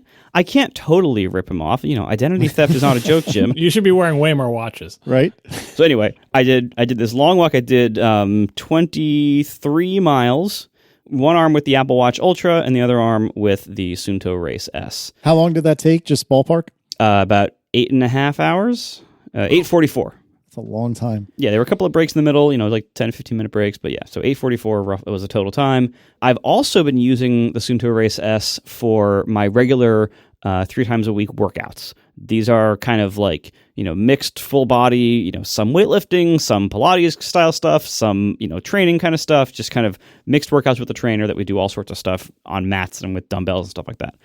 This time, again, my goal here was, let me give myself the highest chance of liking this that I can. I decided not to have it forward notifications from my phone. So it is just a sport and activity watch. It does not try to be a smartwatch, because what I have learned is, I learned from the Garmin experiment, and the Suunto is no different in this way. The abilities of non-Apple Watch watches with iPhones are pretty limited in terms of notifications, and there's no Siri access and stuff like that. And so I'm like, you know what? Just to maximize my chance of liking this, let me try using it for what it really is, and not try to make it a smartwatch that it really isn't. So first impressions. It is so light. Now, and this is like, the Race S is I believe their second smallest model. This is a category of very large devices, generally speaking. So their second smallest model is still substantial in size. Like, I would say it is similar in overall size to kind of between the Apple Watch Series 46 line and the Apple Watch Ultra. So it's like right between those two, I think, in terms of like how big it generally looks on your wrist. But compared to both of those, it feels so light. The Apple Watch Ultra feels like a brick by comparison. The Suunto straps, way nicer than the Garmin strap that I had. Now, again, Garmin has a very big product lineup. Maybe the one I had was one of the bad ones. Who knows? The Suunto strap, very nice. Silicone, it's nice and flexible. It's light. I think it looks pretty good, for what it is. Much, much nicer straps on the Suunto. Also, keep in mind, as I'm comparing this, I'm comparing it to the Apple Watch Ultra, but the Suunto is only $300 in steel, $400 in titanium. The Apple Watch Ultra is $800. So this is half the price, or less if you get the slightly heavier model. But it still offers similar battery life in terms of, like, if you're doing a long workout, if you need long workout time, if you're going to be on like a 12-hour hike or whatever, the battery life between this smaller Suunto and the biggest Apple Watch is in the ballpark of each other. They're pretty similar. And if you want even more, you can get the bigger models, but I didn't want to do that. So anyway, the screen, nice and bright, totally serves its purpose. I will say the always-on screen kind of sucks, but it's mostly... It sucks if you try to use it as a smartwatch, which I was when I tried the Garmin, I was like, let me try to make this a smartwatch. With this, I'm like, you know what? These suck as smartwatches. Let me try to make it a sports watch. So I'm not wearing it all the time. I'm wearing my Apple Watch most of the time. And when I am doing an activity that requires sports tracking, I put this on, either instead of or in addition to the Apple Watch. And so by using it that way, a lot of the other decisions they have kind of make more sense. So the always-on screen, when you're in an active workout, it shows the workout data, always on. And you can turn it off to extend battery life further. But it shows the workout data exactly as you expect. It dims it, if it's not like active, but otherwise it's there. When you're not in a workout, this has a customizable watch face, just like every other smart-ish watch. You can customize. They have complications. They have a few different faces you can pick. There's like a face store you can go into on their app. By the way, the app and the setup process, way nicer than Garmin's. Garmin's apps, plural, and setup processor obviously like burdened by lots of legacy and complexity and kind of just scope creep, I think, over time. Suunto, I believe, is a significantly younger brand. They have a lot less crap in them. They're much more like simple. There's a lot less that's like trying to get you to upsell to other things. It's just like a nice, simple, and in my opinion, better graphically designed platform. Everything about it was way nicer than the Garmin experience for me, including the experience of actually navigating the watch. Maybe if I had more time with the Garmin, maybe I would have gotten faster navigating it, but the Suunto seems like it just makes a little bit more intuitive sense. Like there's a couple of buttons to learn, a couple of like standards, but for the most part, I learned it a lot faster. And again, I think the general graphical style of Suunto is nicer. And frankly, I think their hardware also looks nicer. I mentioned already the straps look and feel and work better than the Garmin that I had. But also just like the watch case, I think like it's a little bit more tasteful looking. The Garmin's have like a certain look of like extreme sport activity, and they kind of use color in weird ways. And I think Suunto just has better style overall. Then it came time to charge it. Their models have different chargers. And so this one, I think, is one of the older ones because the Race S is like a couple of years old. And the Race 2 is the newer model, but it's only the big size so far. This charger is USB-A only. Ooh. There appear not to exist any USB-C options. And because they're not all the same, that introduces some interesting complexities. So for instance, if I want more than one cable, I'm going to have to buy more and keep them wherever I might be. Maybe put one in the backpack. Like if I want to have it like charge like on my bedside table or whatever, like you quickly realize that the Apple Watch, by being the dominant platform, it has certain kind of built-in advantages. And one of them is that there's lots of accessories out there made for Apple Watches because Apple sells tons of Apple Watches and has for a decade, and they've always used the same charger. So people have had time to make third-party cables, third-party docks, third-party battery packs that all can charge Apple Watches directly like on them. And in this ecosystem, that just doesn't exist. The Suunto ecosystem is way smaller and way younger, and because they use different chargers for different models, like if you say, if you brought this on a trip somewhere, and if you need to charge it, now, it does have a very good battery life in standby mode of like, if you're just using it as a watch, it'll last many, many days. But if you were like in a bind and needed a charger for this, if you were wearing an Apple Watch, you could go to any drugstore, any like airport kiosk or whatever, and you can get an Apple Watch cable to charge your watch. If you have something like this, good luck. You probably won't be able to find what you're looking for without like, going to, ordering something online and having it delivered to your hotel, maybe if you're lucky, So does this charge the same way as the Apple Watch does? Like inductive, like a pad or a thing that like...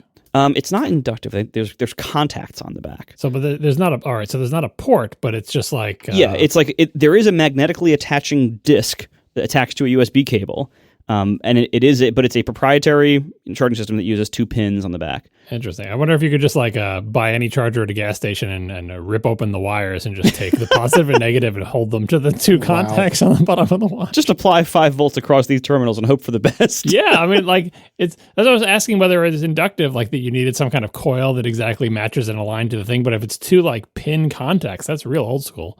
Yeah, I mean maybe that would work. I don't know, but anyway, so it is like, again, it adds to the friction. If you wanted to make one of these your daily driver, it just adds to the friction that it's not a standard charger, and unlike the Apple Watch, which is also like not a standard charger, so to speak, but like it also is not dominant in the world and hasn't been there for long, and so odds are you won't be able to charge it in any other way other than one of its official cables or a clone from Amazon that has all the same problems that the official ones do, all the same limitations.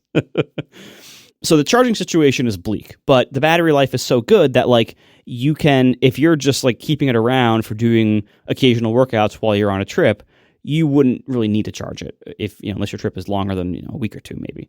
As for other physical characteristics, the speaker on the watch is just like beeps like a cheap digital watch, like that it can do like, it can play different tones of beeps, but it doesn't appear to be like a real like PCM speaker, which is interesting. It's like using like back, John wouldn't know this, but Casey, you would. I know about PC sound. I used to laugh about it. Yeah, like PC sound, like gracious. if you just had the PC speaker, you didn't have a sound blaster, and it's that kind of sound. You could get the Atari Lynx voice, not the Atari Lynx, the Lynx golf game voice. What sounded like this?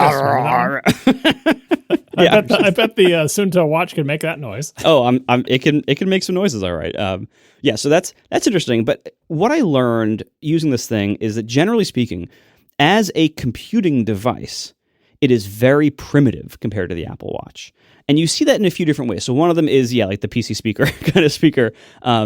Also, the watch seems to have not really any concept of like multitasking, so to speak, in a practical way. So like, for instance, the watch will only sync to its app if the watch is on its home screen, not in an app. The Sunto app on your phone will yell at you, put the watch back on the home screen so we can sync data. Lovely. There was a point where during my big walk, I wanted to change a setting. I wanted to turn off the always on screen during the big walk to try to conserve power. And it turned out I didn't need to do that. It had plenty of power. It finished an 8.5 hour walk with 66% battery left. So Goodness. it was fine. And that's with the always on screen on, heart rate tracking, and GPS. Does this have the fancy GPS that you really, really wanted from the Apple Watch Ultra? Yes, it does. It has Nice. dual band GPS, L1 and L5. So again, like it's very ultra in a lot of these features. Like it competes directly with the Apple Watch Ultra in a lot of these features. But again, at half or less the price, and much lighter weight, and in some ways even better battery life. Not always, but in some ways. So the always on screen, when you're not in a workout, only shows a dumb clock. Like when the Apple Watch is in like power save mode, it only shows the time. If you want to actually see your watch face, you have to like hit a button on the watch, and that will bring up the watch face. And so the value of things like watch faces and complications, I think, is somewhat limited by that. The situation with watch faces and complications, again, they exist. They're very limited, very primitive. A lot of things are missing. So like they have built-in weather widgets and stuff that you can put as complications, but there's very few metrics you can measure. Like one of the things I was disappointed by is that there's no UV index. And what I always have on my Apple Watches is temperature, UV index, and timer as my bottom three complications. All that stuff is very primitive. And also, so it has this feature where you can download offline maps to it, which is great. It's not super granular. I had to download all of New York to have any of New York, and all of New York is a gig, and it takes a while to send it. It takes like an hour to send it over to the watch. So it's it's a slow process, but it does actually work. Once the map is on there, map navigation works great. You can zoom in and out. You can it's all that stuff is great. And I needed offline maps for this because this was upstate where there's not very good coverage of any sort. And also, by the way, these watches do not have a cellular option. Garmin does on some of their larger models. As far as I could tell, none of the Suntos do. I don't think. Certainly this one doesn't. That's another thing. Like if you want this watch to have cellular for things like if you wanted to maybe take a run without bringing your phone with you, this isn't going to help you. Similarly, most of these watches don't support like local music playback to Bluetooth headphones. So, some of the newest ones do. Many of them don't.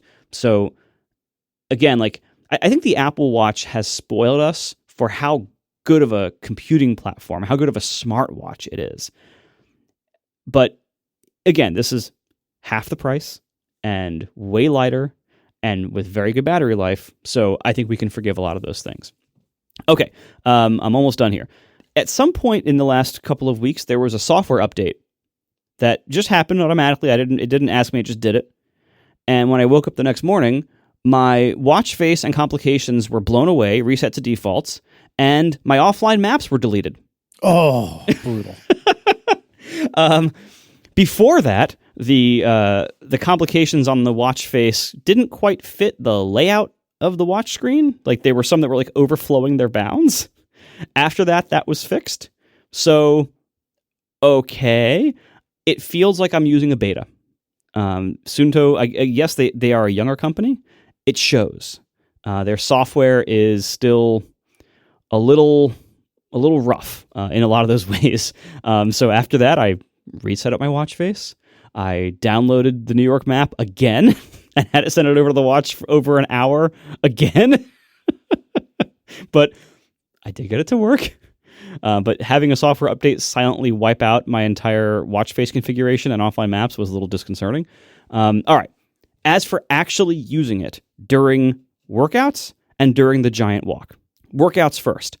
It's really nice during workouts, actually. So this confirmed, first of all, that I don't need it to be any bigger. One of the problems that I have with the Apple Watch Ultra in my regular workouts is a lot of times we are like on our hands on the mat, or I'm lifting a big dumbbell with a workout glove, like a weightlifting glove. And a lot of times it's easy for like my wrist or the edge of the glove to accidentally push buttons on an Apple Watch. And I don't have that problem with the Suunto. The buttons are a little harder to push, so that's good. And also, that's also why I don't want one that's any bigger than this, because if it becomes bigger, then it starts getting in the way of my wrist movement, like if I flex my wrist up and stuff like that.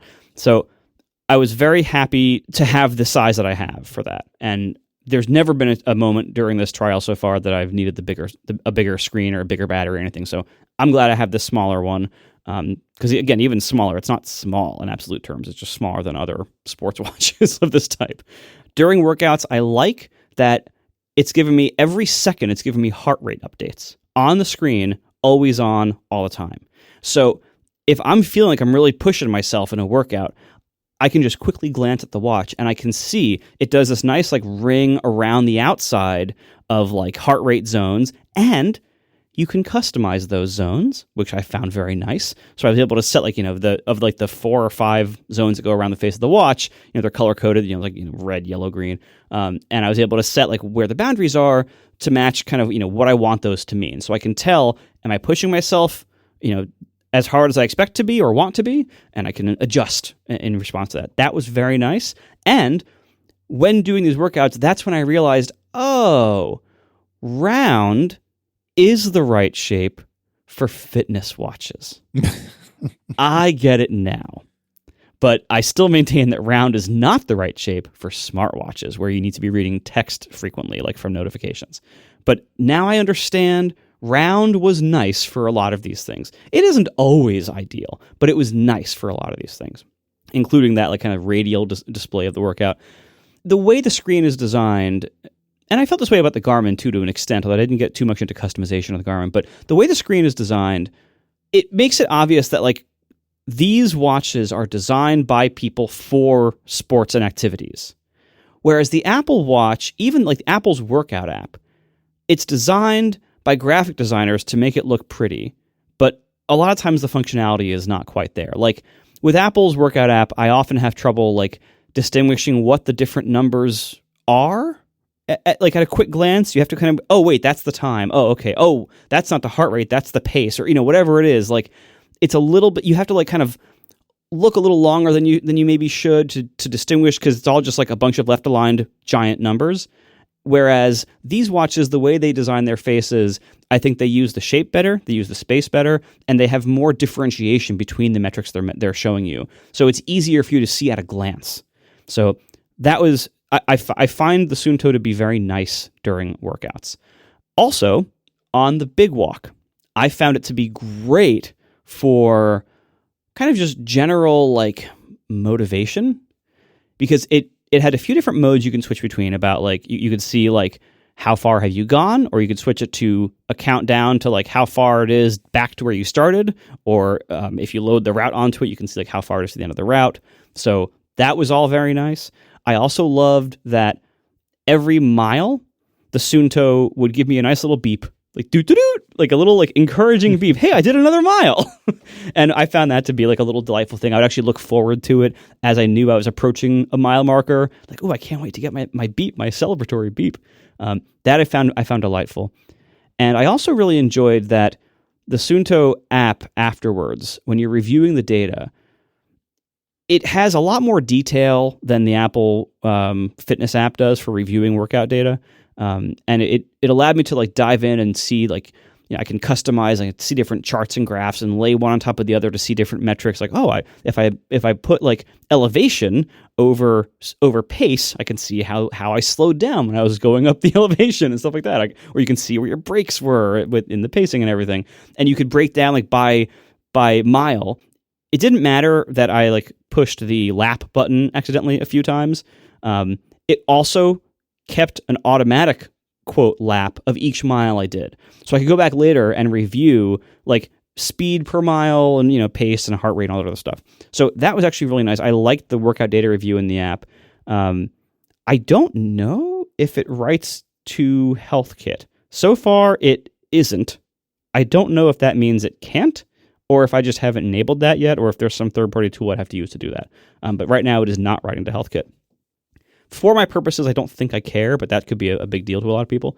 But generally speaking, I really enjoyed it on the walk. Because it's so light, and it did a perfectly good job of tracking the things I needed to track on that walk, I was really very impressed by it. As a smartwatch, it's terrible. All of these devices are terrible as smartwatches for iPhone users. I mean, maybe it's better on Android, but for iPhone users, I wouldn't recommend anything except an Apple Watch for a smartwatch. If you want general purpose smartwatchiness, you want notifications to pop up on your wrist, maybe. You want to have like a nice watch face that has a lot of complications, maybe, that tells you useful things throughout the day. You want to see your calendar. You want to do all that stuff. The Apple Watch is the one you should get. If you want kind of the best generalist, you want maybe music features, you want cellular, for all of those kind of like, if any of those edge case or if any of those use cases are important to you, you want an Apple Watch. If you only want to have one watch in your life, you want an Apple Watch. If you want easy charging on trips, there's so many things. The Apple Watch is the best answer to so many of those things. If you want Siri, if you want to be able to remotely unlock your Mac or your phone with it, like so many advantages to the Apple Watch. But if you want to watch for workouts and taking on long treks like this or similar kind of extreme, sporting uses, I think the Suunto is better. But that's a huge amount of ifs. It is a much more primitive device in all those other ways that allows it to be a better sports watch in a lot of ways. Again, it's also half the price and very light. 8.6 grams is that weight difference you're feeling, by the way. 8.6 grams? Yep. I don't believe that for a second. I'm looking at an Apple spec page. Now, what it might be factor in is, because I'm assuming these weights on both Apple's page and Suunto's page are just for the watch body. And so maybe the strap, if you're wearing a really heavy, like you're using like the Link bracelet on the Ultra or something. Hold on. I will tell you. Give me one moment. I'm getting a scale out of my closet. All right. The Suunto Race S Titanium with its strap is 53 grams. Yeah, I guess they're including the strap and Apple's not. Yeah, so the Apple Watch Ultra without strap is 62. If I toss on here, I have a couple of straps here. So 60. I think you mean 61.6. Sure, okay. That's what Apple's webpage says. So if I use the Ocean band, their silicone one for the Apple Watch Ultra, the total is 97. If I use the leather loop, which I actually like a lot, the total is 101, 100. So the Apple Watch Ultra is with a strap about twice the weight. Goodness. And you feel it. You definitely. Yeah, I guess the Suunto one includes includes the strap in its weight because it includes the strap. Although no, the Ultra comes with the strap too, doesn't it? Yeah, so just the Suunto Titanium without the strap, I just took it off, is only 35 grams, and the Ultra is 62. So that's a huge difference, and you really feel it. Anyway, I am going to keep the Suunto. It's not replacing my Apple Watch, but I am going to continue to use it during workouts if I have it. So like if I'm on a trip, I'm not going to bring it.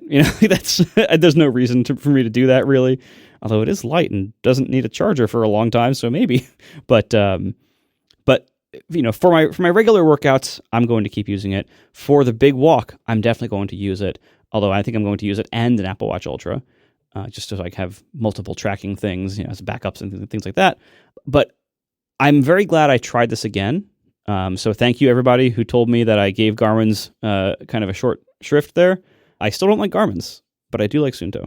Do they have the Suunto? You took those straps off pretty quick. Do they have like a mechanism like Apple's that like makes the straps come off easy? No, they have what the rest of the watch world calls quick release spring bars.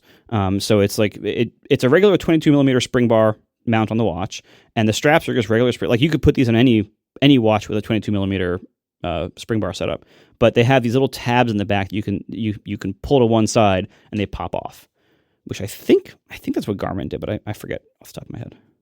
Well, that's very fascinating. I was expecting that you were going to say, "Oh, I bought the wrong Garmin," and such other Garmin is the right answer. But it seems like no. At least as far as you're aware, sitting here tonight, it's not the Garmin it's not the particular Garmin that's the problem. It's that you shouldn't have gotten a Garmin at all. Well, I think it depends on your use case. So Garmin has a number of significant hardware advantages.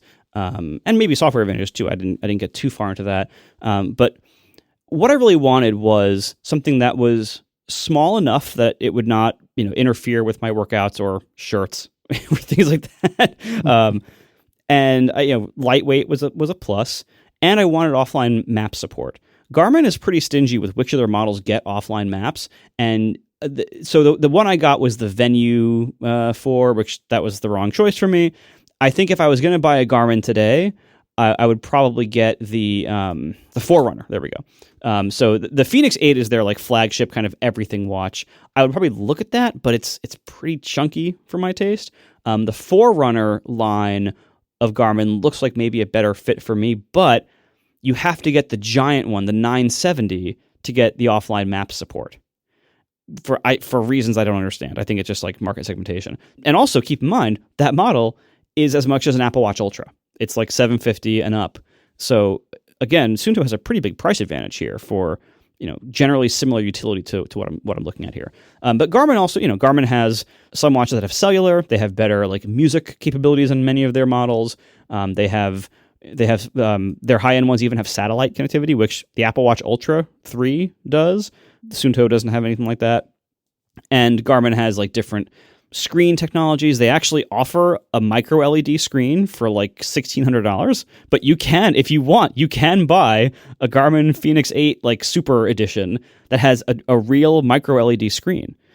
It's super bright. Remember when Apple was going to make those for its Apple Watch? Like they invested in this. They were going to build their own micro LED screens for the Apple Watch, and after a couple of years they said, never mind. Yeah, right. Well, Garmin did it. Like you can get a Fenix 8 today. Fenix 8 Pro micro LED, $1,700, excuse me, and only available in 51 millimeter size. So it's huge and very expensive, but they will sell you one if that's what you want. If it's like super, super bright. So ultimately, this has taught me that I appreciate this category of watch if I change what I expect it to solve for me. If I change the role that it has in my life, kind of scale back what I want it to be, I appreciate what it is. And it also makes me really appreciate that Apple's done a really good job with the Apple Watch. Like when you see what else is out there. Yeah, I wish Apple would have every advantage that every other watch has. They won't. They can't. There are certain trade-offs inherent with the decisions they've made. And I will, of course, reiterate that I think watchOS in general is a really underinvested in platform by Apple, and there is so much potential that they just have chosen not to address yet or ever. But the Apple Watch really stands up against its competitors in a lot of ways. Like if what you want is the best all-arounder, it's not even close. It's definitely the Apple Watch, no question.